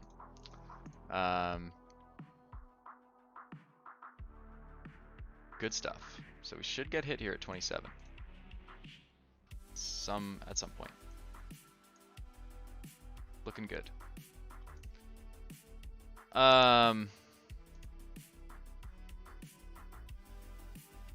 Anyway, what about you guys? Taking any trades? green, red? How we doing? Let me know. A quick check-in on Patrick. He's been on this chart for a while, so I almost feel like he's taking trades and we just don't know it. But I don't wanna, you know, that's not my place. But so we're just at the lows of the day here on ES, still carrying one micro contract as a runner. We got the trail stop that's behind, so we'll see what this can do. But guys, I appreciate all of you guys being in here. I love all of you. I keep saying that, but it's so true. No trades yet, Tim? Alright, fair enough. But it looks like we might have a trending day on our hands. And one of the things that's easy to forget about is wherever we're at right now, we could be a lot lower by the end of the day. So, or we could shoot right back up. Yesterday we had an interesting day, or excuse me, on Monday. Was this Monday? 8/17? No, that was Tuesday. Whatever this day was. No, that was Wednesday. FOMC. I'm sorry. On Wednesday we had this day where we came down in the morning a lot, and it was a really choppy way down. Then FOMC came out. We had this big pump and kind of fake false breakout there. So every day is different, but anyway, that's what you have. Anyway, no, Patrick. That is so crazy. I can't get over that. I really can't get over that. Like, that's just insanity. Bro, that's just. Do we have anyone that's coming from the Patrick stream that's coming over here right now? Give us the lowdown. Let us, please tell us what's the vibe over there right now. I can't wait to watch that back later. Just as pure content. And it's absolutely no disrespect to Patrick. I know. I'd love to talk to him. I'd love to talk to him about it, but I don't know. Someone get. Oh, big break there. I saw that. Little 1 minute spike to new lows there. Boom, happens in an instant. It wasn't a very big break. It's literally like 1 point, but we're still making fresh lows, so that's all I'm trying to say.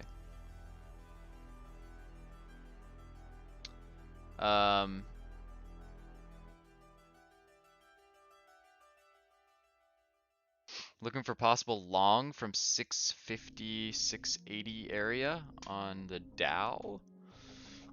All right, let me have a look.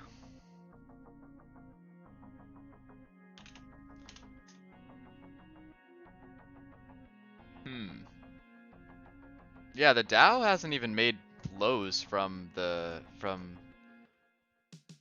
morning. I would be very careful picking long here. Just, we're starting to accelerate now. It looks like I'm about to get hit on my runner.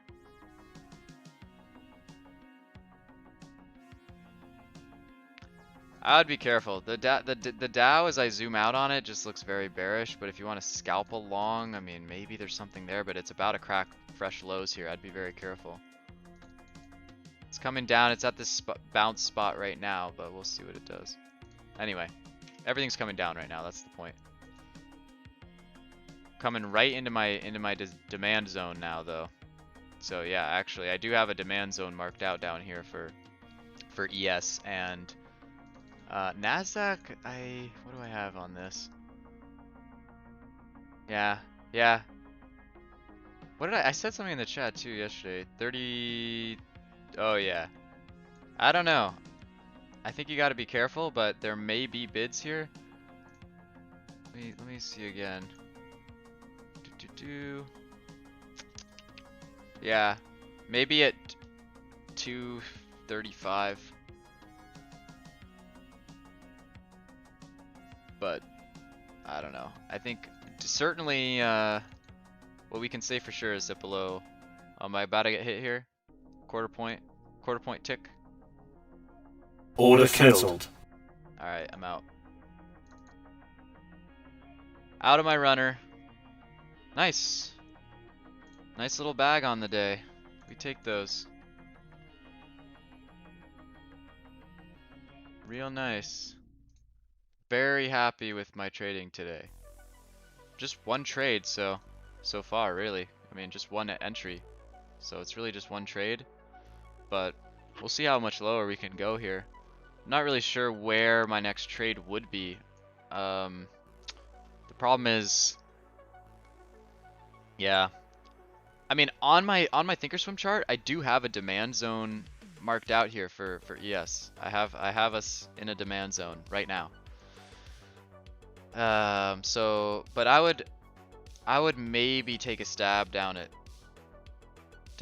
23, but this is the spot where it's got to hold. The next level down is 4200, 4210. And then below that, it's going to start to get really ugly, but I would be surprised if we see lower than 4200 today. But it can happen. Anything can happen. But this is kind of that last shot right here. Honestly, we're waterfalling down, but 35, we're through 35, but this is all kind of one general zone. I think down as far as 4220 can be support. We could break down to as low as like 18 and then spike back up to like 35. These are just possible scenarios that could play out. So I think we're in a tricky spot here because of the width of the demand zone here is pretty large. So there's a lot of spots where we could start to turn around. But that being said, 35 did not hold up right there.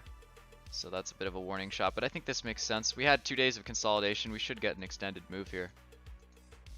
That's my opinion. I'm not an expert. This is just, guys, don't take trades based off what I do or what I say. But I do think it, especially if you look at the hourly chart here on the ES, that big wick in the morning up to 4260 and the reversal on that, and then now the continuation lower. I think this it looks like we could fall pretty fast. Plus, those zones that I'm talking about, the demand zones, those are from last week. So, you know, I'm not sure if those orders are. I don't know. But be cautious, trade your own plan, and just stick with it. But anyway, Patrick is a train wreck. Let's see. Hitting dingers. Were you just in his stream? He's still streaming, but the problem is he trading anymore? Because he's not showing his trade evade. He's not showing his trade evade, so we literally can't really see if he's trading or not. He's got his other screen pulled up, so I'm worried that he might still be trading and we just don't know it. Oh god, dude, it's unbelievable. It just sucks because he had that blow up yesterday, and that was so entertaining to watch. But then he had his recap and it's like, all right, like he's gonna, you know, swallow the medicine, get back to, you know. But then it's like, dude, and then he just goes right back into gamble mode. But it sounds like, because I haven't really been watching him, like I keep saying, I have not really been watching him. Like I only just started, I knew who he was, but I didn't actively watch any of his videos or content, so I didn't really know how he trades. But sounds like from what I'm hearing from all you guys is that like this is like more normal than you might expect, than you might think. Patrick is a train wreck. All guesses. I tried to help him, but he won't listen. Don't put anything in his chat, man. Like it just tilts him. But it's like it's not like he's gonna read or something some random internet person says in his chat, and like you're not gonna help him from the chat, dude. Like I'm sorry, but that just, what do you mean? What do you mean you tried to help him? Like what? You're one of his personal friends. You're on the phone with him or what? You know?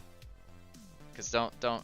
You know, you don't go into someone's chat, even if they're, here's the thing, even if they're doing crazy things and they're gambling their money, like let them, you know, it's their responsibility at the end of the day. So don't, you know, it's not for you to step into their chat and start lecturing them about how they're making all these mistakes. They know, all right? Like don't do that. Don't do that. It's annoying, it's condescending, it's you don't want to be that guy. You don't want to be that guy. No use telling people what to do with their trading. Everyone has their own strat, plus he has like 100 different people telling him what to do. Yeah, I totally agree. Just don't add to that. Don't add to that cloud of like idiots in the chat like I told you so, I told you so. I agree with him there. Like that's just so, That's so unnecessary, but I do think Patrick could do a better job in that, like, in his stream yesterday, he got all pissed, and I have yet to see today. Maybe he's getting pissed in there today, too. He probably is. But my approach with that happening in my chat would more just be, like, to just ignore. Basically, like, it would get to me, but not respond to it. Do not respond to it. Like, if people start saying that in your chat, I think the right move is to just not respond at all. Not even acknowledge that those comments are there. No, like, stick to a trading plan, buy it, support, sell resistance. I mean, yeah, but like, just, he's gonna do what he's gonna do. You know what I mean? He's gonna do what he's gonna do. And like he said yesterday, he knows he's screwing up. And he knows that today. He yells at the chat. Yeah, he yells at the chat because there are people in there being stupid. But I personally think he's stupid to yell at the chat. I think both parties are stupid, but I think the chat is probably more stupid, but I think Patrick is also kind of stupid for getting pissed at the chat, because that's only gonna enrage. That's only gonna make the chat more toxic. Like that's all that's gonna do is just make the chat more toxic. I don't think he should be yelling at the chat. I mean, it's true that what he's doing is just makes no sense. Why is he trading like that? Why? There's no reason to do that. So I agree with you there that, like, it's just totally unnecessary. But at the same time, like, dude, it's when you're already having such a bad day like that, and you look over the chat, and you just see people being just just very insensitive about it. It sucks. It sucks, dude, and it's hard to not let that get to you, you know? I mean, even just in my chat, like, I don't have like that many viewers, but you know, I've been in trades where I look over to the chat and there's people telling me get out of the trade, you know, reset, you know, get out of the trade, even when I'm up on it, right? They're like, take profit, get out of the trade. And then, you know, I don't trade based off that, but I can't pretend that it doesn't affect me to some degree. It hasn't, you know, to some degree I look at that and I'm like, and then I start to reconsider, but at the end of the day, it's my decision, so it's my responsibility. But anyway, everyone wants to be a backseat trader on other streams. Yeah, it's so easy to just lurk in a chat and just type from a computer like, you know, you should have bought at 1375 or whatever. You should have bought there, right? After the fact, seeing that that's where it bounced. Like, it's so easy. That's what people do. But it's like, it's so easy after the fact to just say, oh well, you should have just done what the market, you know, you should have just played with what happened. You know, you should have just shorted at the high there. You should have just. So yeah, it just gets annoying. But he understands that. But yeah, I do think he's a little bit slightly in the wrong to get so like vocal and pissed at the chat like that. That also just, there's no reason to do that. I'm new with you today. Do you have a trading plan posted anywhere? Trying to think. Kind of. Not really. I don't have it like posted anywhere. That's a good idea, honestly. Maybe I should do that. Maybe I should post it in like in the Discord or something. I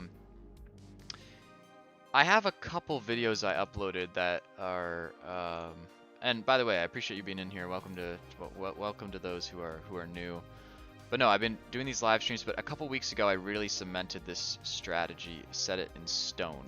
It's a level-based strategy. Take profits and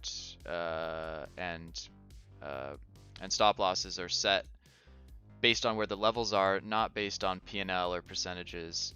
And then there's specific setups that I look for.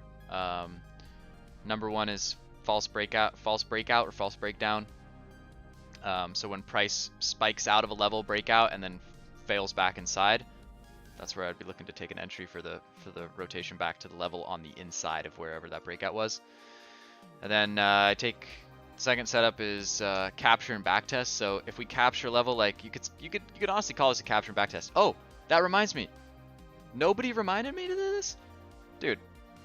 I forgot. We gotta do this. Let's do this. We'll call that a capture and backtest. It was kind of a direct stab. So you see in the top right the T1, T2, T3. So that's trades 1, 2, and 3. So typically I trade one of those 3 setups. Pretty much everything that I'll trade is going to be one of those 3 setups. FB is false breakdown, CB is capture and backtest, and DS is stands for direct stab.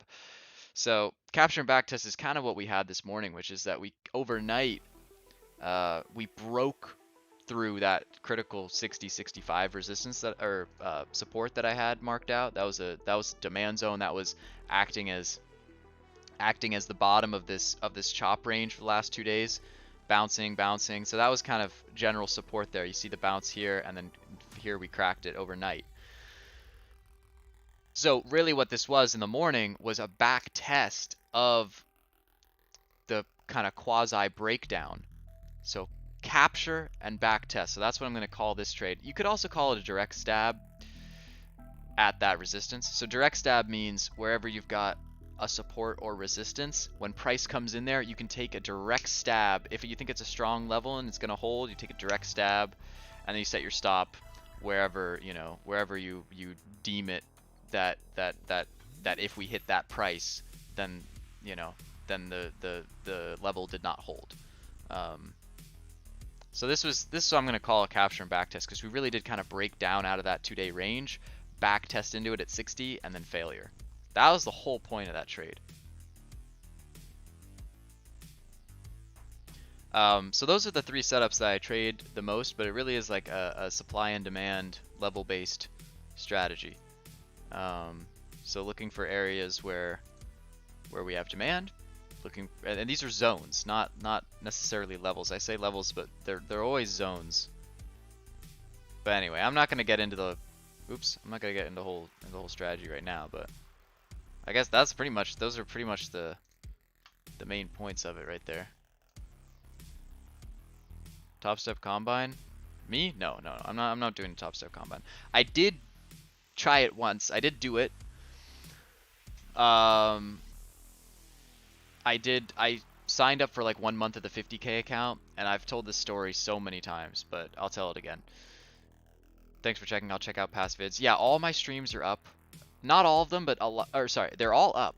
But new thing, not all of them have chapters attached in the bottom. But like yesterday's stream, I didn't take any trades. The stream before that was a little embarrassing. More recently I've been playing with sizing. So if you go back to the last stream, you'll notice I took a full-on NQ contract, very risky, and I took a lot of heat on it. The analysis ended up working, but I wouldn't do it again. Too big size. So now I'm taking a little bit smaller size that I'm more comfortable with, which allows me to, we were just talking about this. Taking smaller size allows you to feel more comfortable taking the entries where they really belong and setting your stops where they really belong and then not messing with it. So that's kind of the new phase I'm on right now, is trying to really hone in on the strategy with smaller size. Because if I take smaller size, I'm way more comfortable taking the entries. They just make money from subscription and resetting too many rules. Well, I'll tell you that. Yeah, so I'll tell you the. I mean, obviously, yes, yes, that is true. But I'll just share with you guys the story really quick. I signed up for the 50K one. I had 2 back-to-back days of like really good green days in the account. Then I had 1 day where I was just shy of max loss in the account, so not a good day. I screwed that one up. Then the next day, I took like a loss to start off the day, and then I looked at the chart, I analyzed the chart. All right, I'm not gonna get into the specifics, but just trust me when I tell you. I was like, the market is gonna come down. This is a short. I shorted the market, took my entry. There was a little bit of drawdown. I started to draw down on the trade. I was red on the trade. I added to the trade. I was short in ES and I was short in NQ. Added to the trade. I took a little bit more drawdown. And just with that extra size and with that initial loss in the morning, I ticked down to max loss on the day of $1,000. I guess it's my bad because I didn't understand the rules, I guess. I guess I wasn't clear enough on the rules, but it liquidated my positions instantly, cut me out of the trade, and I lost the account. And I was kind of like, oh wait, that's how it works? So again, maybe my fault for like definitely my fault for just not understanding that. But I was so irritated because what ended up happening was minutes later, the market turned around, the analysis worked out, and the ES caught like a 60-point move to the downside. Huge move. NASDAQ totally fell apart. I'm not making this up. All right, I had a video about it. When it happened, I posted a video. It's up. You could go find it. But market completely fell apart. And after that, I was like, wow, really? So I got ticked out. I hit max loss. I lost the account. It's over. And then minutes later, my whole analysis worked out. And what's so ironic about it is I probably would have passed step 1 by the end of the day if it just hadn't ticked me out. Like, so I was just, at that point I was just like, all right, you know what? Screw this. Like, I'm not, right? I don't like that. I was like, I don't like this. Like, that was so stupid. Like, what the heck? So at that point, I was like, no, I'm not paying for a reset. They gave me 50% off. I was like, no, go screw yourselves. I'm not doing that. Not doing that. And I'm gonna take a break from the from this, and I'm just gonna trade in my own account so that I can just, you know, do my thing. Now, I will say I did just add yesterday in this account risk parameters that in this account I have a $500 max loss in this account set right now. $515 max loss. So if in case I tick above the 500, I don't know, it's 515. So I do have a max loss set in this account, which I think is good. I like that you can set the risk parameters on Tradevate. It's really cool.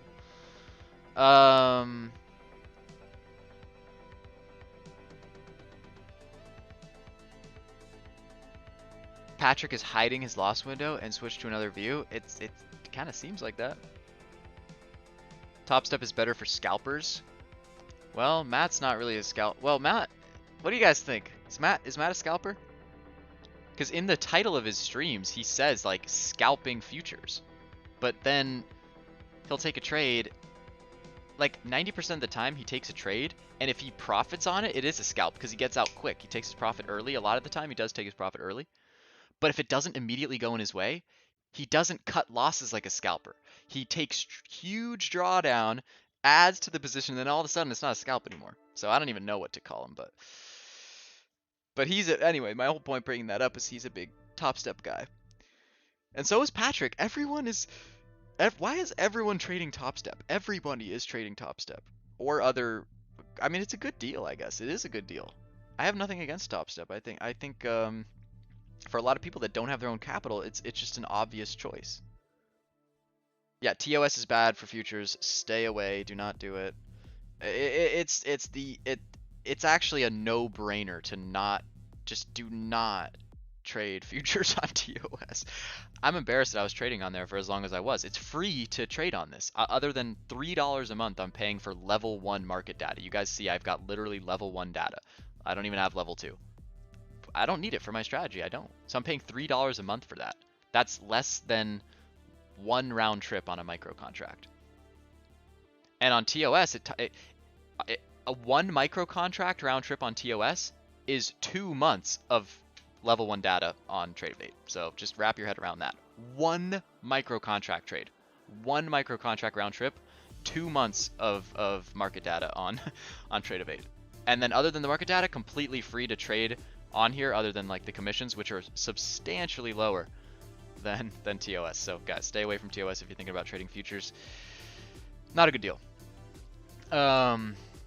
So yeah. Patrick lost 2,900 stop for the day. Jesus Christ, dude. That's just crazy, bro. I literally cannot wait to go back and watch that. One trade this morning earlier, on phone all day, not listening, just watching. Alright, Mustak. I appreciate you being in here, bro. What you shared in the Discord yesterday was fantastic. I would love to get you in the voice channel at some point so we can talk about it, because our strategies are so similar. I mean, I'm tempted to call them the same, but I mean, obviously you are way more experienced with it and I would love to pick your brain on it. Guys, another thing you have to understand is for new people watching this right now, if you're watching this and you're kind of new to the stream, my whole approach to this, my whole channel, this is all just about documenting my trading journey. All right, I'm not an expert. I'm not like Matt. I'm not like Patrick. I don't know if Patrick really touts himself as an expert. I don't think he does. I'm not inclined to say that, but I know Matt for sure. Like he comes across as like he really knows what he's doing and he's like an expert at this occupation of day trading. That is not where I'm coming from. I'm just trying to figure it out just like the rest of you guys are, and this is just a live stream where I'm doing that. That's it. So I try to keep it as real as possible. I know everybody says that. It's the most cliche thing to say is like you're keeping it real, but whatever. You know.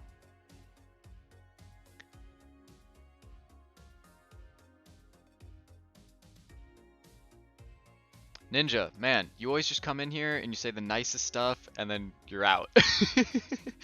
You come in here, you say, "Hey everyone," and then you say some really really kind words and then you dip. And you know what? I respect it. And I'm here for it. You said, "Good morning everyone and congrats Austin on the green day. I saw the recap yesterday and you took no trades. Great discipline example and entertaining live stream. Have a blessed day everyone."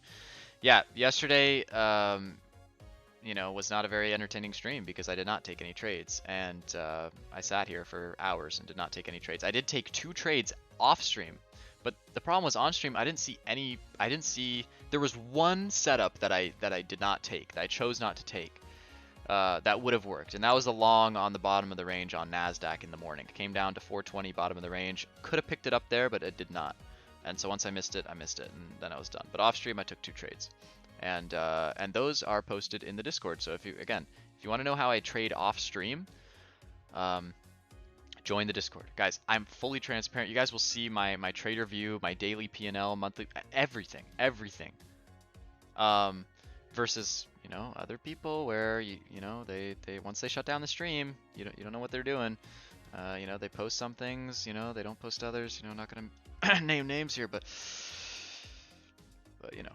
But anyway, the only way, because I will trade off stream if I see a good setup that I like, I will take it, and you won't know about it unless you join the Discord or something like that. So I'm not saying you guys are like obsessed with like seeing how I like my trades or anything, but I'm just saying if you want to know, it's there.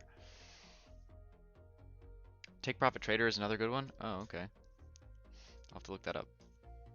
Top Step sounds bad. 135 month for data. You're technically a professional, so don't get the tax advantages. They keep 10%, was 20. Yeah, I feel like the 10%, that's huge that they changed it from 20% from 20% to 10%. But you know what? Dude, wait, this is insane. That's actually an insane move on their part. That's actually an insane move on their part, because think about it. How much of their revenue is coming from that 20-80 split? I bet they looked at their revenue streams and where they make their money, and I bet they said, you know what? We're not making that much money from a 20% split. So let's just lower it to 10. Because we don't take that big of a hit. Because where most of their money comes from is from the resets and the monthly subscriptions. That's where their money comes from. So everybody looks at the 80-20 split, 90 to 90-10, and they go, "Oh man, I can make 90%. I can keep 90% of what I win now." It's like, "Oh yeah, that's great." But guess what? And they make it so you can keep 100% of your first 10 grand in profits or something. So it's a fantastic deal given that you pass the first 2 steps. But they don't they don't care, because what they want is your money from subscribing, failing to pass the first 2 steps, right? That's where they make all their money, is based off failure, not off of your success. So that's why they were probably like, you know what, we can afford to entice people more, because by lowering it from 20 to 10%, that attracts so many new traders that are like, oh my god, it's 90% now, like I'm gonna sign up. So all these people sign up, and then they get the subscriptions, they get one of the monthly subscriptions. Then those people that are enticed by the 90%, they fail they fail the program, they got to reset, they got to pay for that. It's a nifty business trick in my opinion.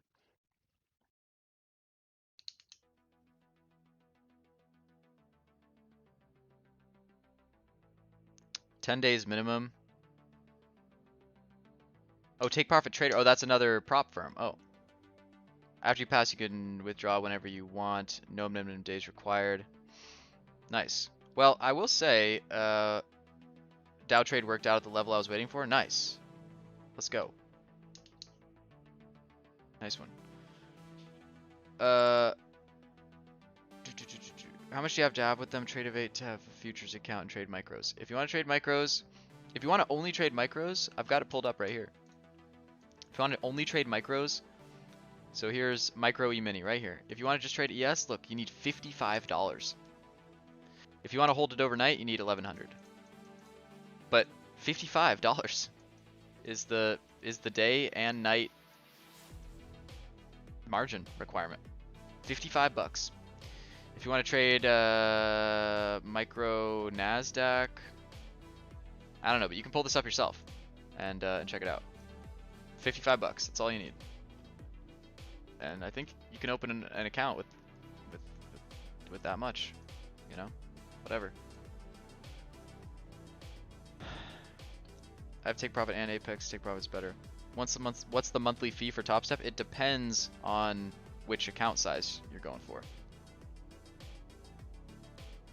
But I think I have that pulled up too. Oh no, I closed that one. But I think for the 50K account, so when I did it, I got like 50% off. Or something like that. Maybe I paid full board for the, I don't remember, but I think for the 50K, the smallest account, it's like 130 bucks. For the biggest account, it's like 400, it's like 400 bucks a month. So it's a lot. So that's where they make their money, man.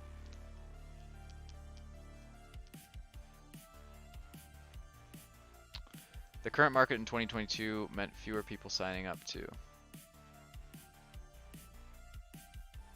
I guess.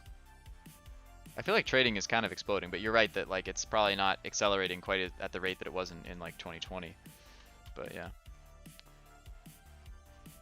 Well, guys, I will share with you. I think I mentioned this before, but I did get, in fact, I just got an email this morning. But I got contacted. You guys let me know what you think. I got contacted by this earntotrade.com, which is you know, another one of these prop firms where you can, you know, get an account, and you know, it's just another one of these ones. But these guys reached out to me and they want me to, they'll give me a free ride on their program, and in fact they'll pay me to do it. But I don't know if I want to do it. Because the problem is there's an opportunity cost involved with taking a break from my trading. So if I were to do this, and I think it takes a lot longer to pass, but the guy just emailed me again this morning, you know, circling back to see if you're still interested, you know, would be thrilled to collaborate. So they want me to do this, and they want me to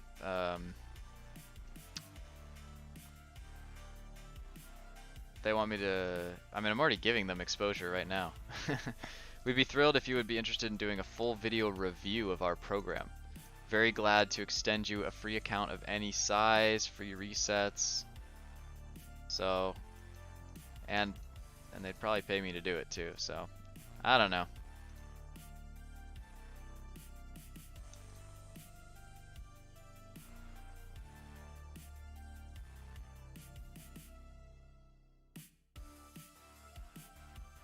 Do it? Tim says do it. Yeah, well, all right. I'll have a meeting with them, but I want to, you know, I looked all over the website and I couldn't even find the breakdown of like, okay, say I pass the program, what's the split? Like I couldn't even find that information. So, but you know, we're an education company that teaches futures trading and matches successful students with proprietary trading firms to become funded traders. But in the email, they misspelled my name.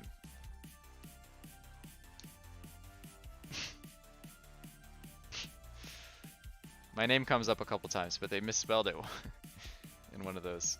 Anyway, whatever.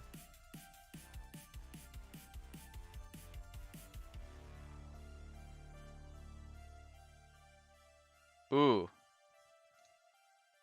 Ooh. Ooh, I like you guys are business minded here. Hitting Dinger says tell him you'll do it only if it's 75% off for your chat. All right, well, so what I can do, so guys, literally tell me how to respond to this because I will if you have any more ideas, ping me on Discord. But what I'll say is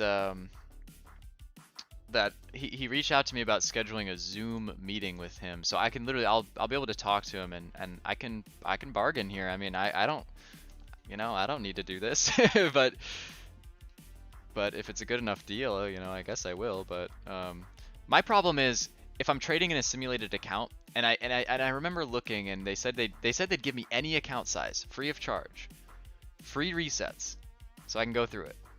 But the problem is it's going to take some time. These programs take time. I think it's like, and the thing is, I think with this one, it's like 3 weeks. It's like 3 weeks to get a funded account.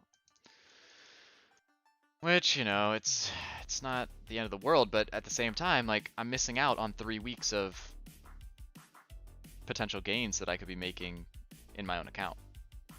So it's got to outweigh that, right? There's an opportunity cost.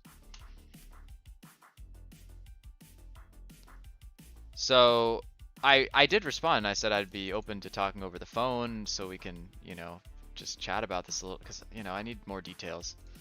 And so he gave me his calendar link so I can schedule a time. So I'll get back to him, and we'll talk about it. But yeah, guys, if you guys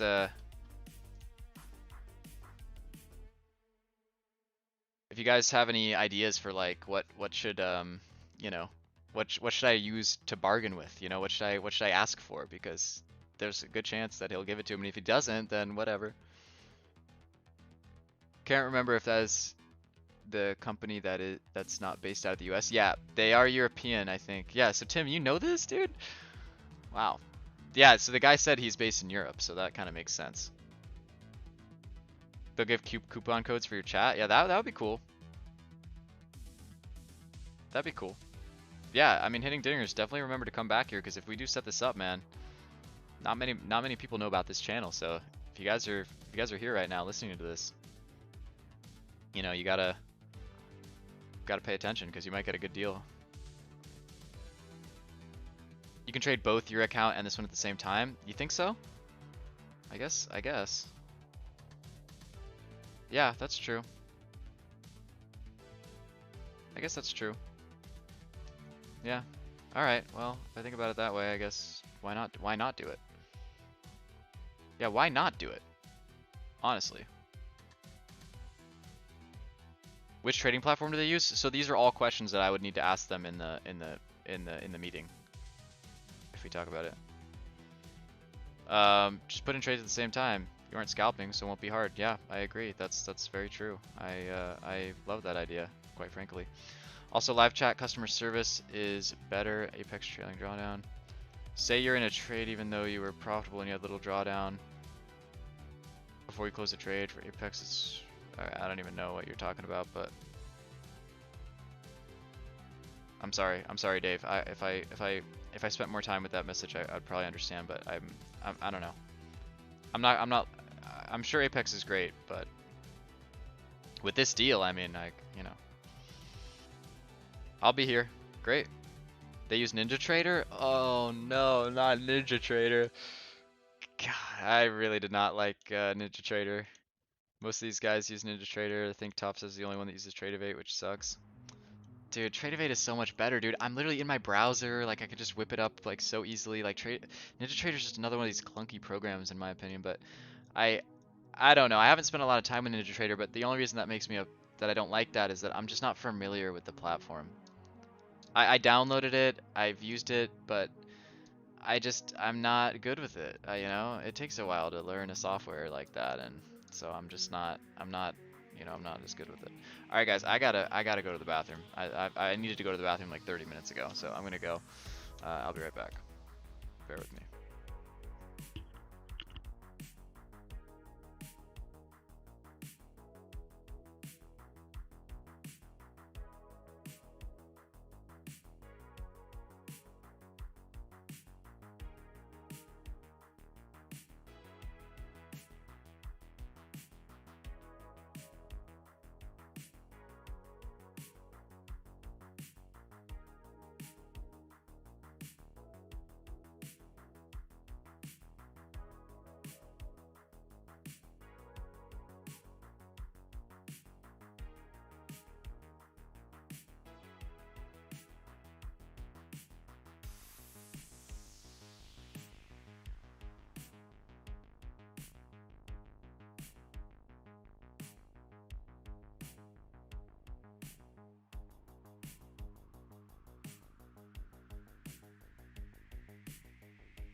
Alright.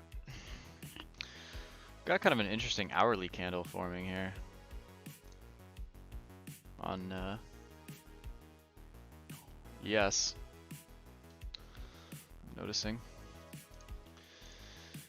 Alright. Oh, I was answering hitting dingers. Okay, good for you. Alright. How are you liking their platform so far? Easy to navigate? What, Tradeovate? Yeah, I love it so far, honestly. Couple things that are a little weird, but it's generally very good. Anyone having trouble getting pivot points to show on Tradeovate? I don't know. I wouldn't really need what do you mean pivot points? Like on a line?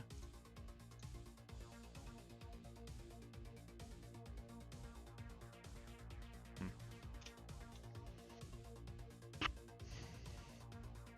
Appreciate you guys all being here. Thank you guys for hitting the like button. I appreciate that.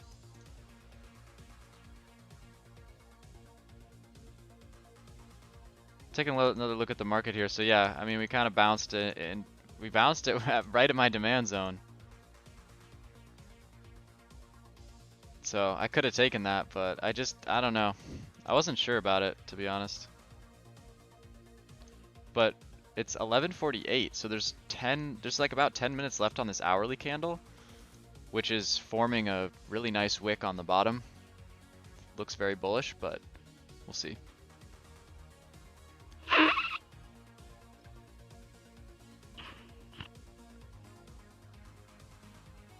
Bro, I literally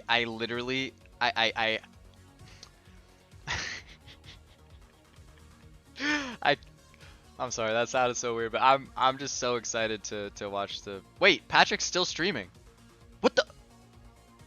Wait. Oh no. This is a different. Wait, what? What the? Dude, what? Dude, he's green. No. Oh no, he reset and he's trading again. Dude. Dude, I'm. Is this real? This is live. What the? He's up 1,600 on a fresh account. I just saw him take profit. He just had 3 contracts on that trade. He's up 1,600. He's still trading. I mean, I can see he's catching this move upside. Jesus, man. Did this stream just start? I'm really confused.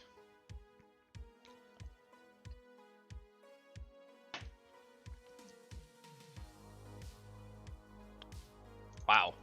Okay. He's just still trading. Just, wow. Okay.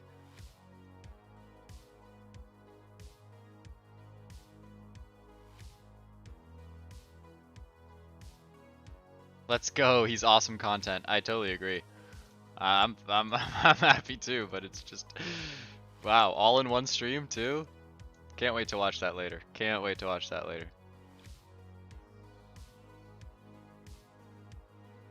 All right, so I guess I'd be remiss if I didn't say there was a good buy. Kind of where I got out really was that was a good exit, but you know, I almost could have reversed long there, but I don't know, maybe that's too. But just because what I'm looking at on my thinkorswim chart here is that really my demand zone really came into play there, and that really worked. Wow, that was nice. So actually, I'll pull this over so you guys can see. So this morning I shorted into supply. My demand zone was all the way down here, but I know there's this kind of looming 35 level too, but this is the level I really liked. But you see my blue line holding up really well on this hourly candle. So we got the flush below it, false breakdown, pushing back up above, but we came right down into my demand zone on that green.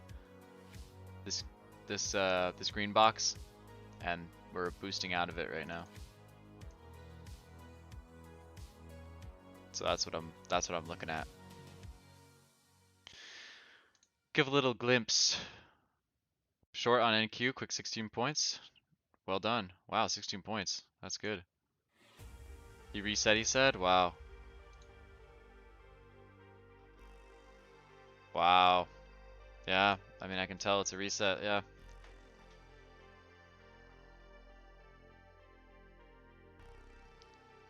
Well, he's up. He's up 1600. But I mean, wait, so, but if he reset, had he, here's what I want to know. Had he passed the first two steps? Was he in a funded account there, or was he still in a simulated account? Was he in a funded account or a simulated account? That's what I want to know.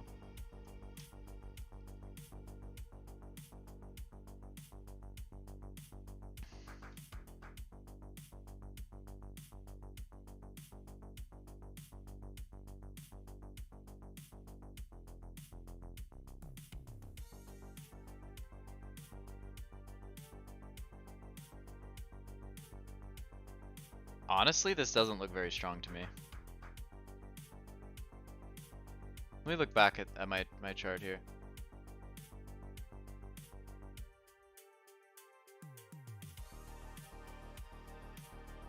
Tim, that NASDAQ short's looking good, man. Are you already out? 16 points, yeah. No, yeah, right.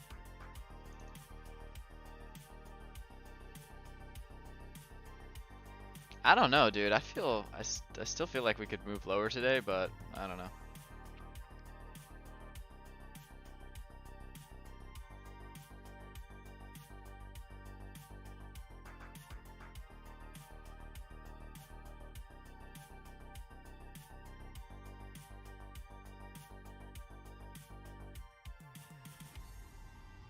This feels like a little bit of a hover before more downside.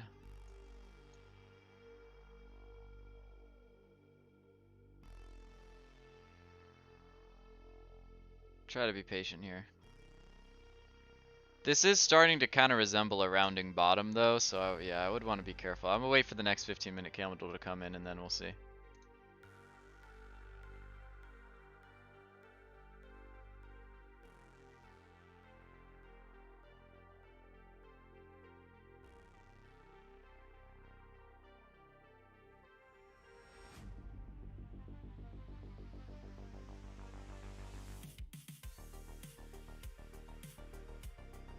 Yeah, he was funded. Oh. Oh, wait, Hitting Dinger said sim. So I'm assuming he blew it. He was funded last I saw, but said he just paid 99 to reset. So, because when you get funded, after you get funded, basically the money you make starts going into a pool that you get the 90-10 split on. But then if you break the rules still apply, right? From step 2 or whatever. And if you break any one of them, you're back to square one, right? So now he's got to go through the combine again, right? He speed runs all the steps. I mean, I guess you can, but you kind of can't. You have to trade for it. I mean, in step 1, you have to trade for at least 5 days. So I mean, it takes, even if you do it the fastest you can, it's still going to take you like 2 weeks. I don't know, how long does step 2 take?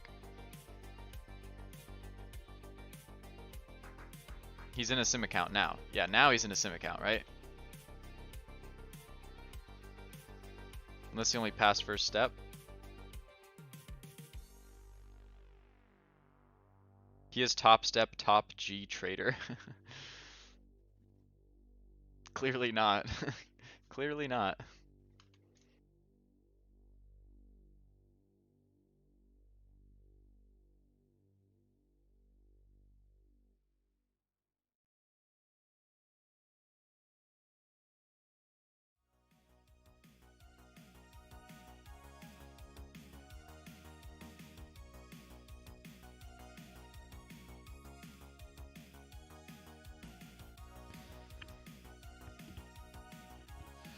He's been on step 2, reset start on step 2. So he wasn't in a funded account? You guys are mixed on this. Was he in a funded account or not? That's what I want to know.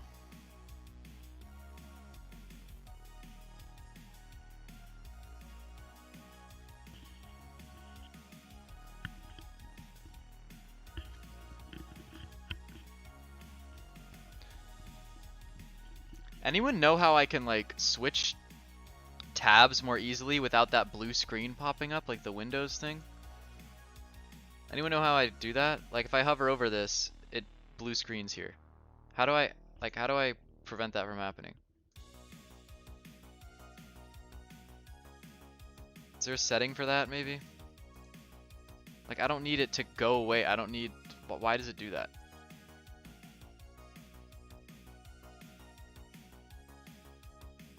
It's really annoying. Nope, stuck on step 2. He's been stuck on step 2. Interesting. So he was never so he was not funded.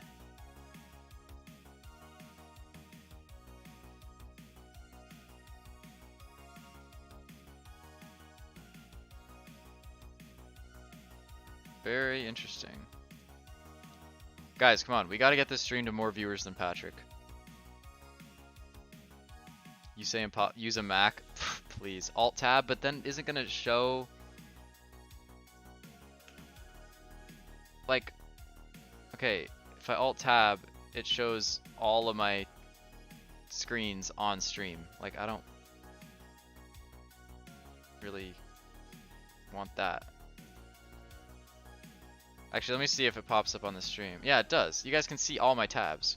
So that's not the solution.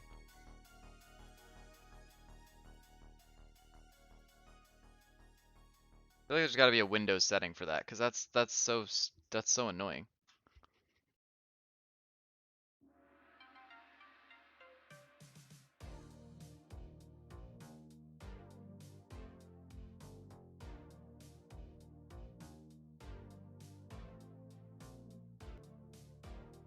It's got to be annoying for the viewers. Like I don't want that. I don't want that for you guys. Like that's just so annoying. So many technical things that are just don't make any sense.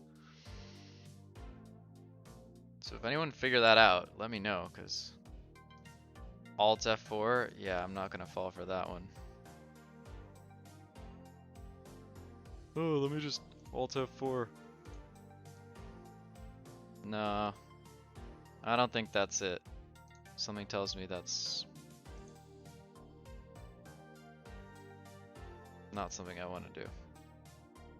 Good boy Flyer, why would you even suggest that? Huh? Really, bro?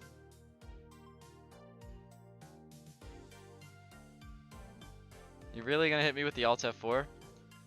Come on. Come on, bro. Get real.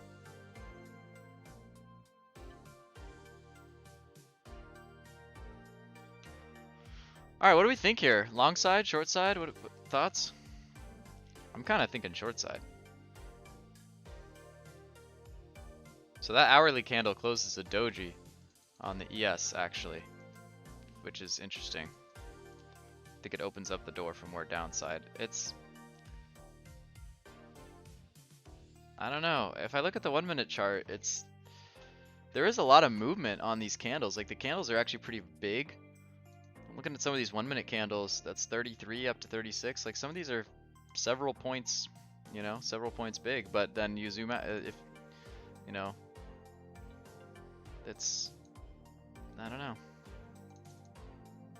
It's still been kind of slow. We've kind of moved sideways a lot. I mean, we haven't really been moving a lot. I don't know. I don't know what I'm trying to say, but sometimes it'd be like that. So that was closed as a red 15-minute candle.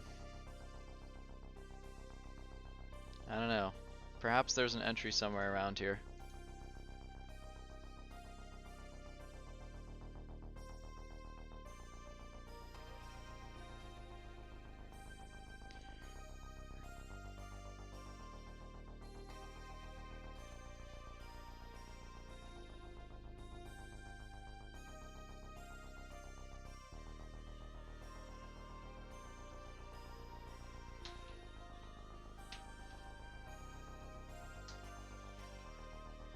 Options expiry, yeah. End of day options expiry. OPEX.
Alright, well,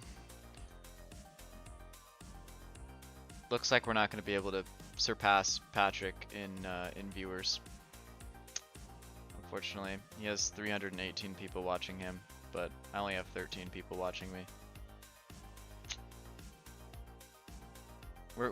We got close. We got up to 20 something at one point. We got close. It's a new record. 24.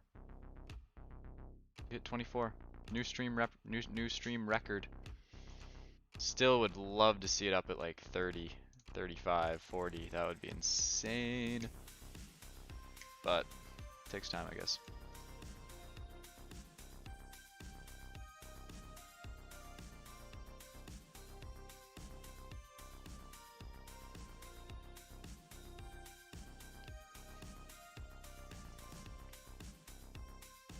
So I think the market's kind of in a grind mode right now until something changes.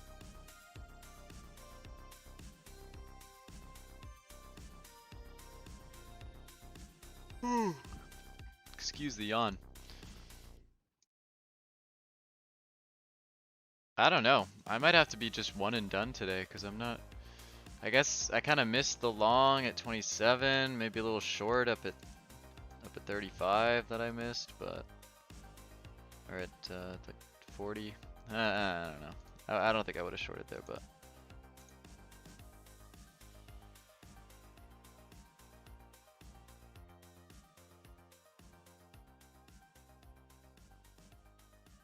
Feels like there's a risk of kind of chopping around for a while. Feels like there's a risk of that lunchtime settling in and a lot of choppiness starting to come into play. So I'm a little worried about that. What do you guys think?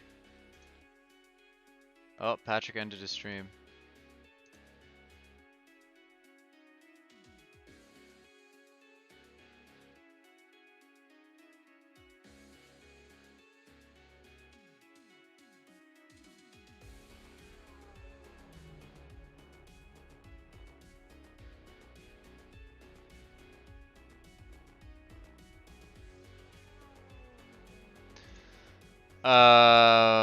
Wow, what an interesting day for that guy.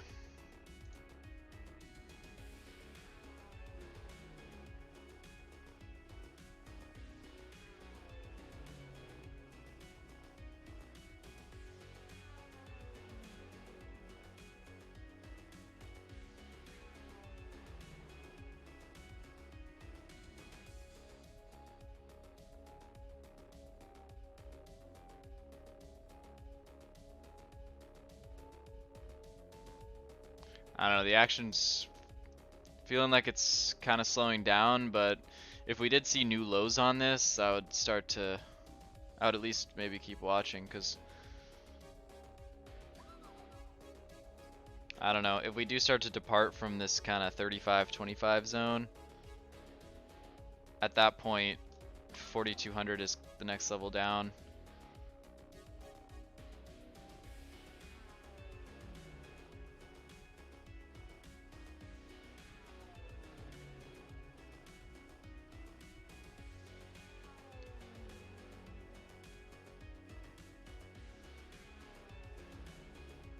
Right now,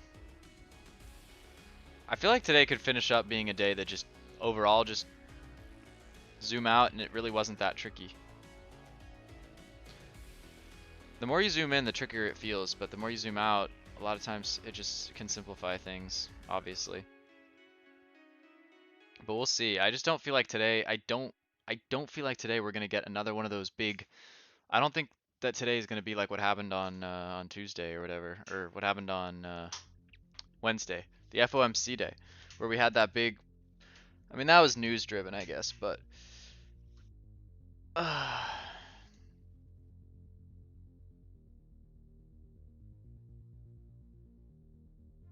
good news about me moving is that you guys aren't gonna have to stare at this ugly yellow. It's freaking ugly yellow room, man. It's so ugly. Hate this. Just yellow color is terrible. It's actually so bad. But yeah, it definitely does feel like the action is slowing down.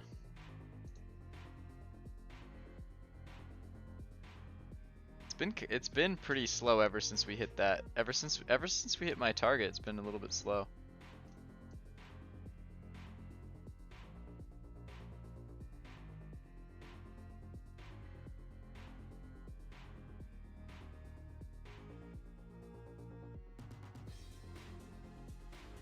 Look at those exits, man. Look at this trade.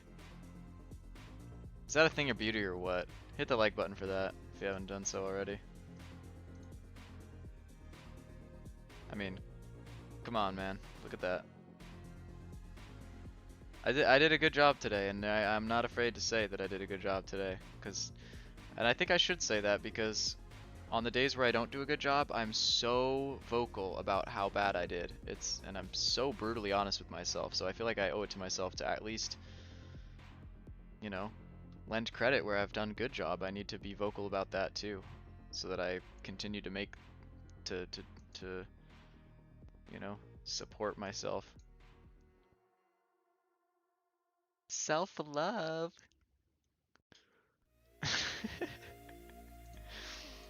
That's my generation in a nutshell. Yellow is calming, they say. Oh, is it? I mean, this is my little zone. I'm really sad about moving out. This is my home. This is my home. I love this place. Now I am excited to move out for multiple reasons, but you know, to some extent I feel attached to this place that I've lived for the last, you know, 2 years. All my YouTube videos filmed in here. I'm gonna cry.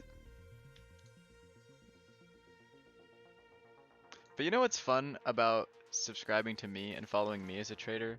Is that, guys, I'm literally just a college student. I'm 22 years old, so I don't have the same filter that a lot of these other people have. All right, so if you want trading unfiltered, I need like you know what I need is like on my like channel art or whatever, I need to add like that like unfiltered in like red text and like graffiti like unfiltered. Day trading unfiltered. Not rated, right? Not rated. But no, I mean, I'm just kidding around. But for real though, I do feel like I'm so much more just like, I'm so much more just legit and real than like Matt, for example, who like on the surface like can seem real for like 2 seconds, and then he's such like a personality. Like I really don't like that. Like I feel like he acts so differently off stream. I really do. Like I feel like I have no idea who he actually is. Versus me, like you can sit here and listen to me ramble and you have a pretty good sense for who I actually am. Right? I'm not sat here like trying to make everything like entertaining all the time, like trying to like, you know, force trades and just like make an entertaining stream. Like that's not my goal. But unfortunately, my goal is to like be a good trader, and a lot of the times that means being incredibly boring. Because trading, the fact is that it is boring a lot of the time. It's a boring thing, or at least it should be at its best.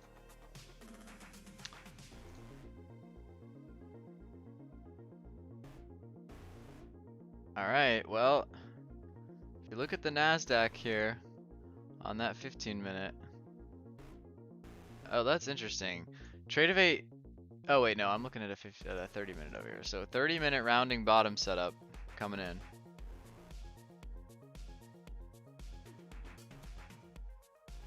"30-minute rounding bottom."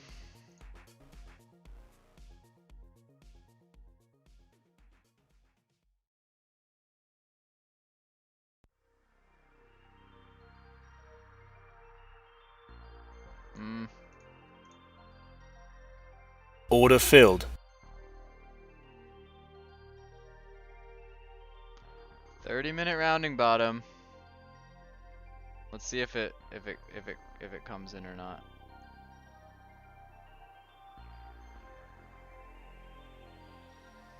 Wow, ES is like pumping though.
Well,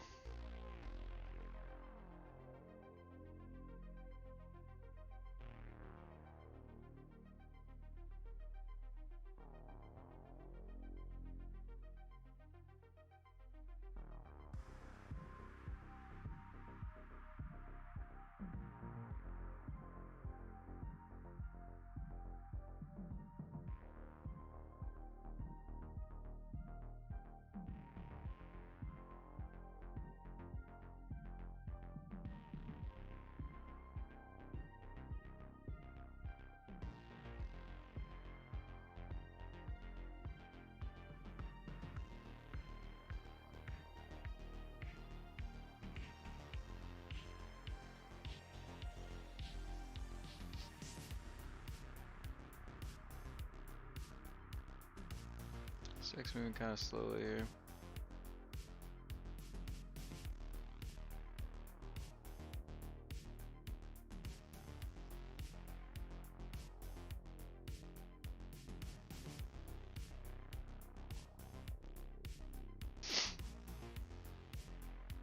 I don't know, it kind of feels choppy down here. It just, I don't know, I'm getting a weird feeling that this is just not like a great, not a great setup, but we, I don't know, rounding bottom's a rounding bottom, I guess. I'm gonna, Order filled. I'm gonna just de-risk on, I'll just throw one of them on there. The thing is, maybe it'll work, maybe it isn't, maybe it won't. This is just kind of a setup that I like to take, but I don't know, I detect a little bit of, so this is the setup is like rounding bottom, right? So we're kind of at this level. I said 235, we got close enough. And we're kind of rounding off that bottom. So I'm getting long, but it's very, with the action as slow as it is, we'll see if we really get the extension. For now it's looking good, but I don't know, I got a weird feeling that the problem is when the volume is low like this, and it's not necessarily low volume, it's just low velocity, and that, my setups, I like them when they work on, like, I like to take them more when there's higher volume, because that's confluence. I don't really have confluence, Tim, see? I don't really have great confidence that, I don't know, it feels weird right now. It's the setup, it's a rounding bottom, it's there, but I don't know, we'll see if it really works out or not. Yes, making new highs on NASDAQ 15-minute candle there. So far so good. Like I said, I wouldn't have taken it if it was completely BS, but but we'll just give it one, one micro. It's fine. A few more points on NQ long. Nice. Well done. Feel like 215s will be the bottom. All right.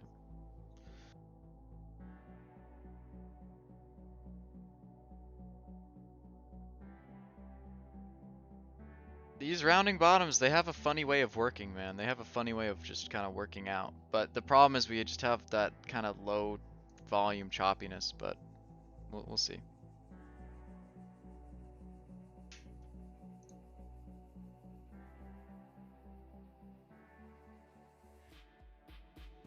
Generally, this looks good at the long side. Maybe I should have kept that other one on.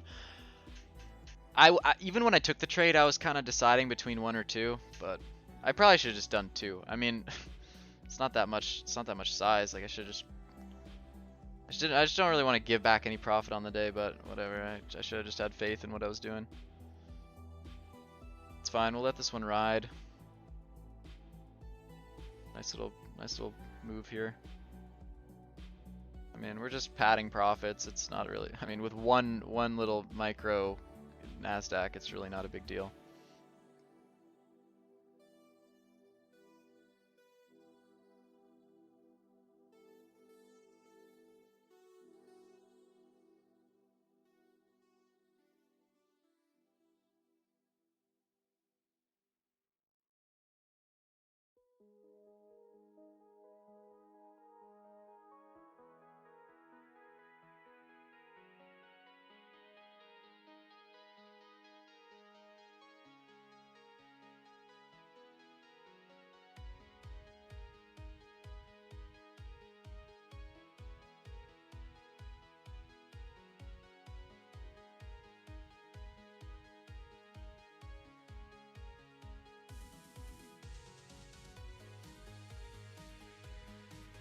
Order working. That's so loud. Is that like really loud for you guys? I bet it is.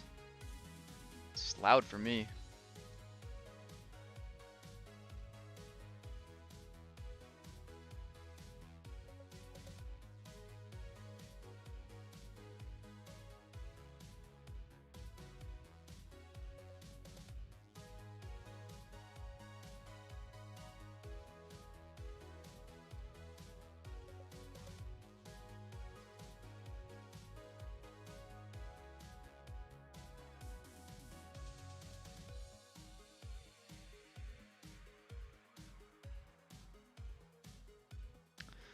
I don't love how the hourly chart looks here, but whatever. It is what it is. On NASDAQ, that is. This is tiny size. Tiny.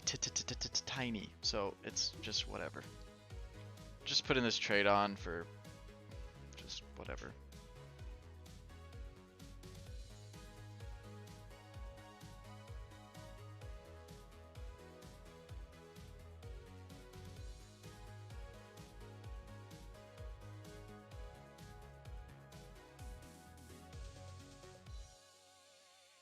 Saw the setup.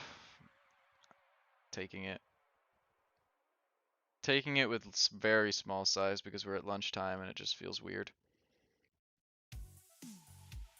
Feels like it could very easily just not work. But whatever. Tis what it is. I say it is what it is way too much. I'm gonna stop saying that. Was just about to say that's so loud. All right, how can I attach to it?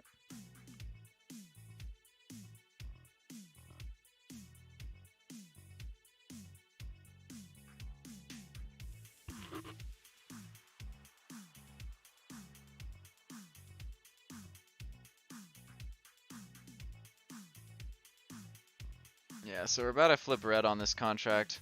This was what I was worried about. Is like it looked good, but it's just weird with the volume and it's midday. It's just the worst time for setups to actually play out, but we'll see.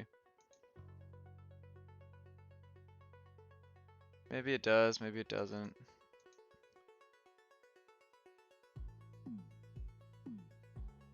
I think I'm gonna move my stop up on it. Cause like, if it gets anywhere near the low of the day, it's just not the setup that I'm trading it. It's not, you know, I'm not really trading it for that setup anymore. How do I move this? Can I just move it like this? No. How do I move the order?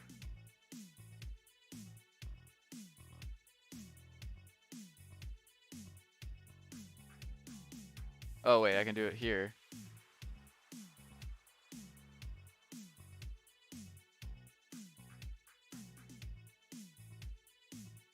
Yeah, let's move it up. Let's move it up to 67 or so. Why is this not going? Go. Go.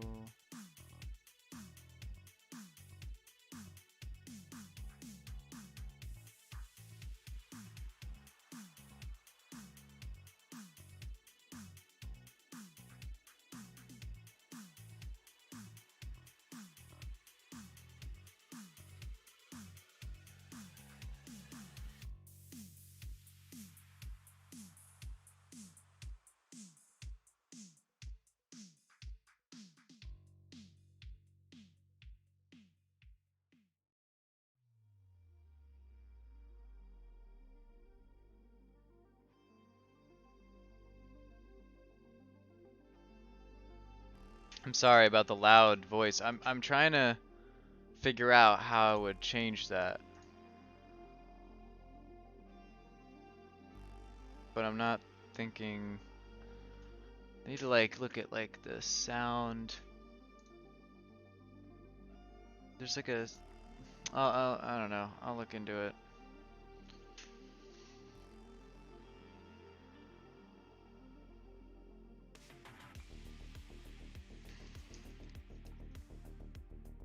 making a note.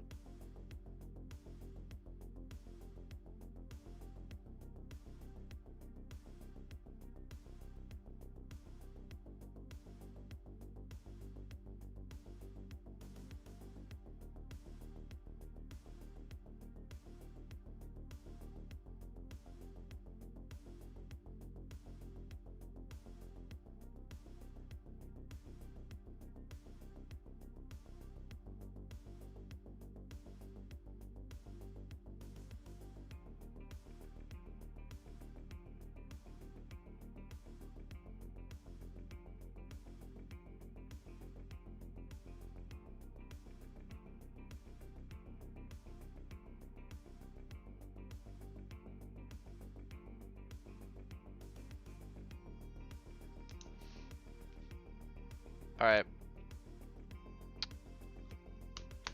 Looking like we might get stopped out here or what?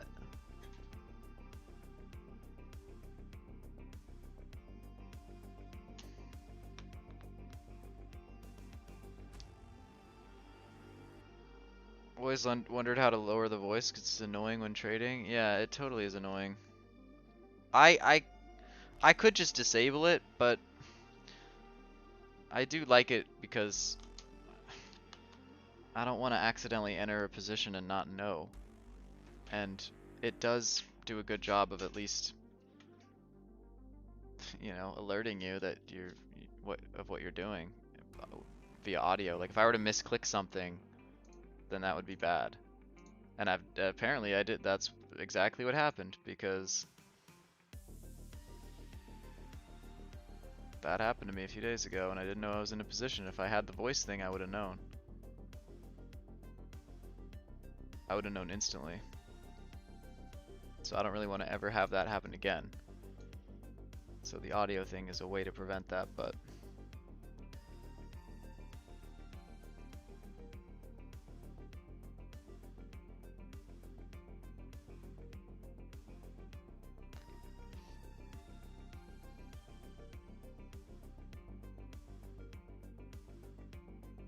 so this is what I mean, like these setups, it's just choppiness back and forth at this point, and we probably go lower, so I'm gonna stop out of this in a second.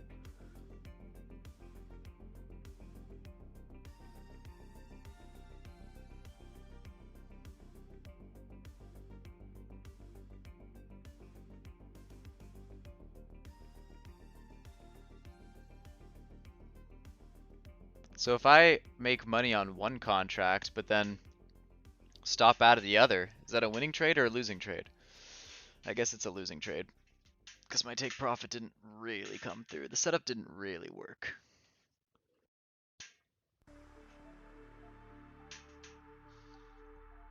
Alright, so it's literally one tick away from stopping me out.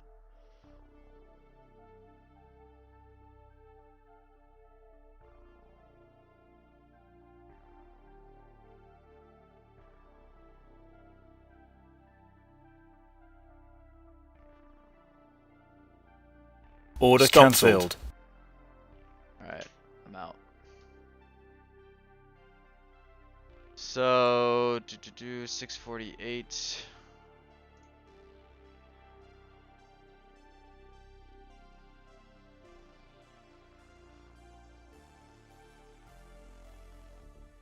So I made $11 on the first contract and lost 16. So it was a losing trade apparently. I guess that would be how you do it. It's just based on P&L.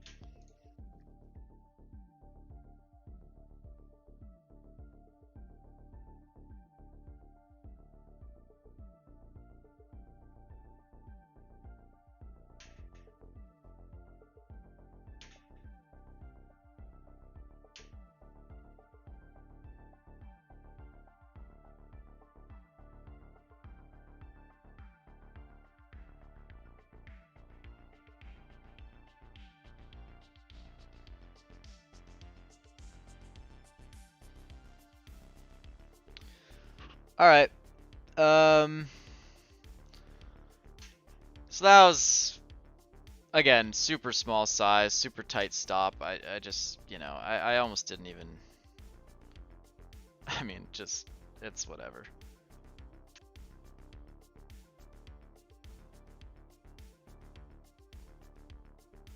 it didn't work out. That's all right.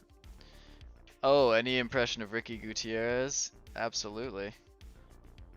Humbled trader. Matt Diamond. Yes, I'm familiar with all of these. These are equities traders. Ricky Gutierrez is not who you should follow. I would not recommend at all. He is a very, like, just, I don't know. I don't, the problem is I could go off on another tangent here, and I just not really interested in going off on a tangent. But, I mean, Ricky, I don't know. He day trades. He's a very fake trader. It's true.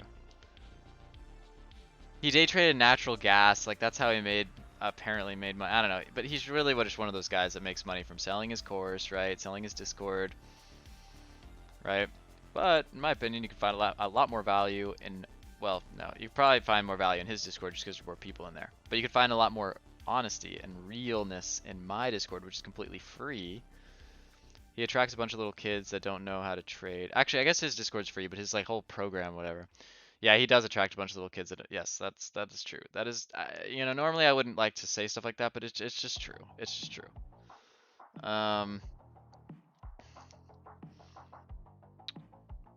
Humbled. The other two are actually much more legit. Ricky Gutierrez, you should not follow. Humbled Trader. Is this who I'm thinking of?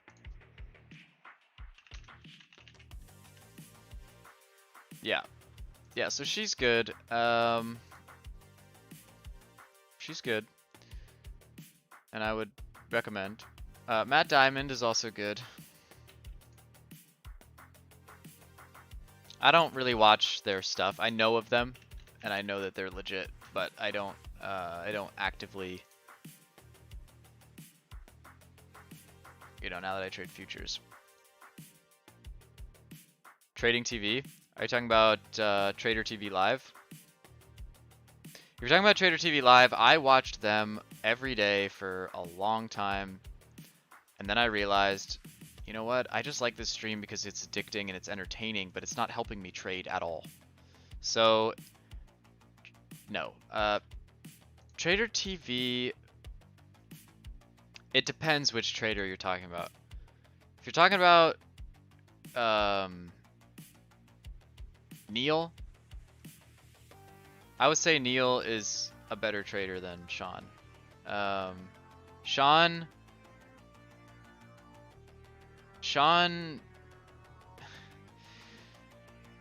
is not a good trader, in my opinion. I don't know, but apparently he makes a lot of money. He profits. I don't know. I don't really know what to make of it. But Humble Trader is legit. Yeah, she's actually a real day trader. Yep. Large amount of TQQQ. Yeah. She never day trades live. Yeah, that's too bad. Yeah, she does recaps and stuff.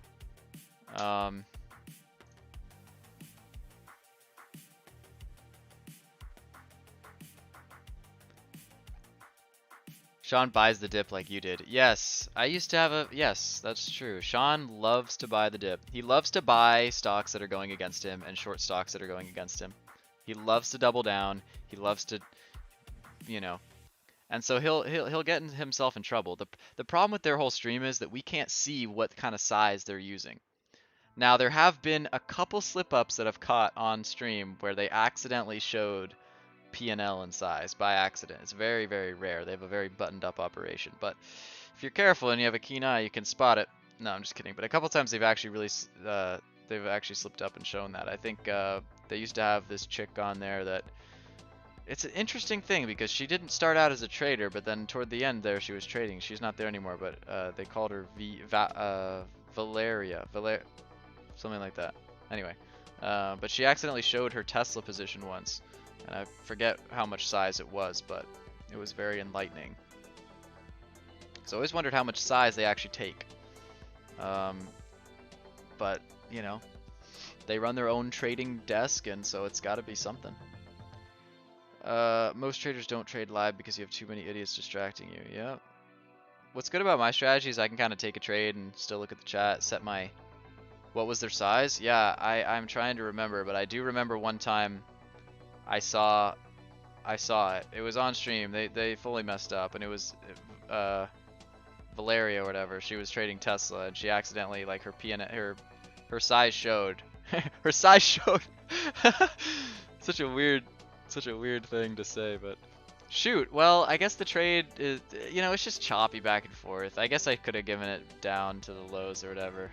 It's just back up and forth. I liked it, but I wanted to take it with really small size because it was kind of a, I probably shouldn't have even taken it, but it was a rounding bottom on the 30-minute, and it still is. That's 1, 2, 3 15-minute candle closing green, and here's a fourth one, so this one should shoot. According to the setup, this one should shoot, but don't take trades based off what I say or what I do. But to me, this looks very, this actually looks great on the 30-minute chart, and here we go. So I actually regret, I should have kept my stop there at the, I should have kept my stop at the lows of day, because I could have, it was super low risk. One frickin' contract. Like, why did I not just, I don't know, whatever. Hindsight 2020.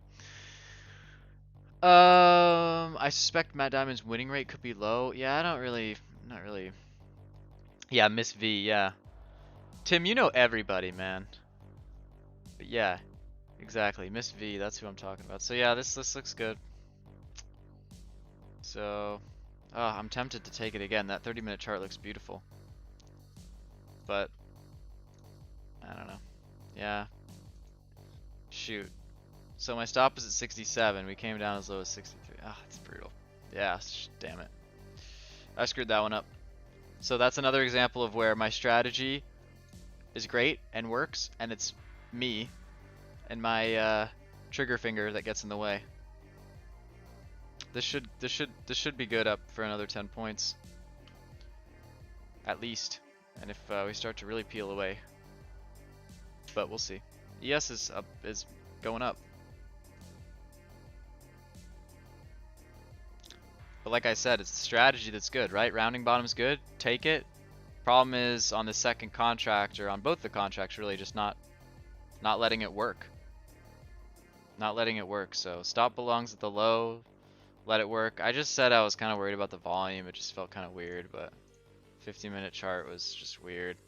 It still is weird. It's still weird. So we'll see what happens, but I obviously I do wish I were still in this trade. I should rely on my analysis a lot more, because it's right a lot of the time. Too bad. Any impression of bear bull traders? No. I asked Ivan many times what his winning rate was. He never wanted to answer such a question. He shows his winning trades once in a while. I thought he was more honest than that. I'll be honest. I thought he was more honest than that. They put her on super small size because she's new to trading. Yeah, I think that's right. Yep, I think that's true. I just wonder how much size Sean and Neil use. I really do. And I wish that they would be more transparent about that. It's just too bad that they don't share that. So here we go. Looking good.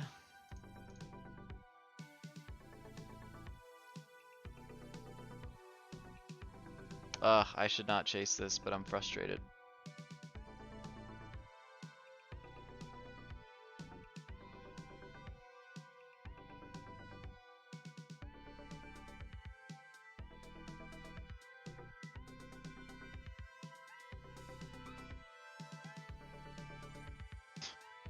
Like, I had it.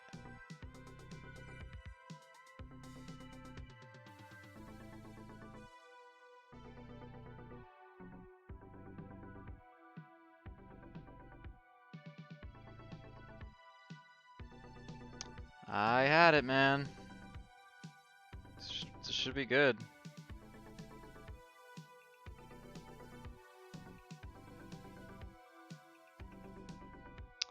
Yes is way outpacing the NASDAQ. It's insane. Yes, back up to 43.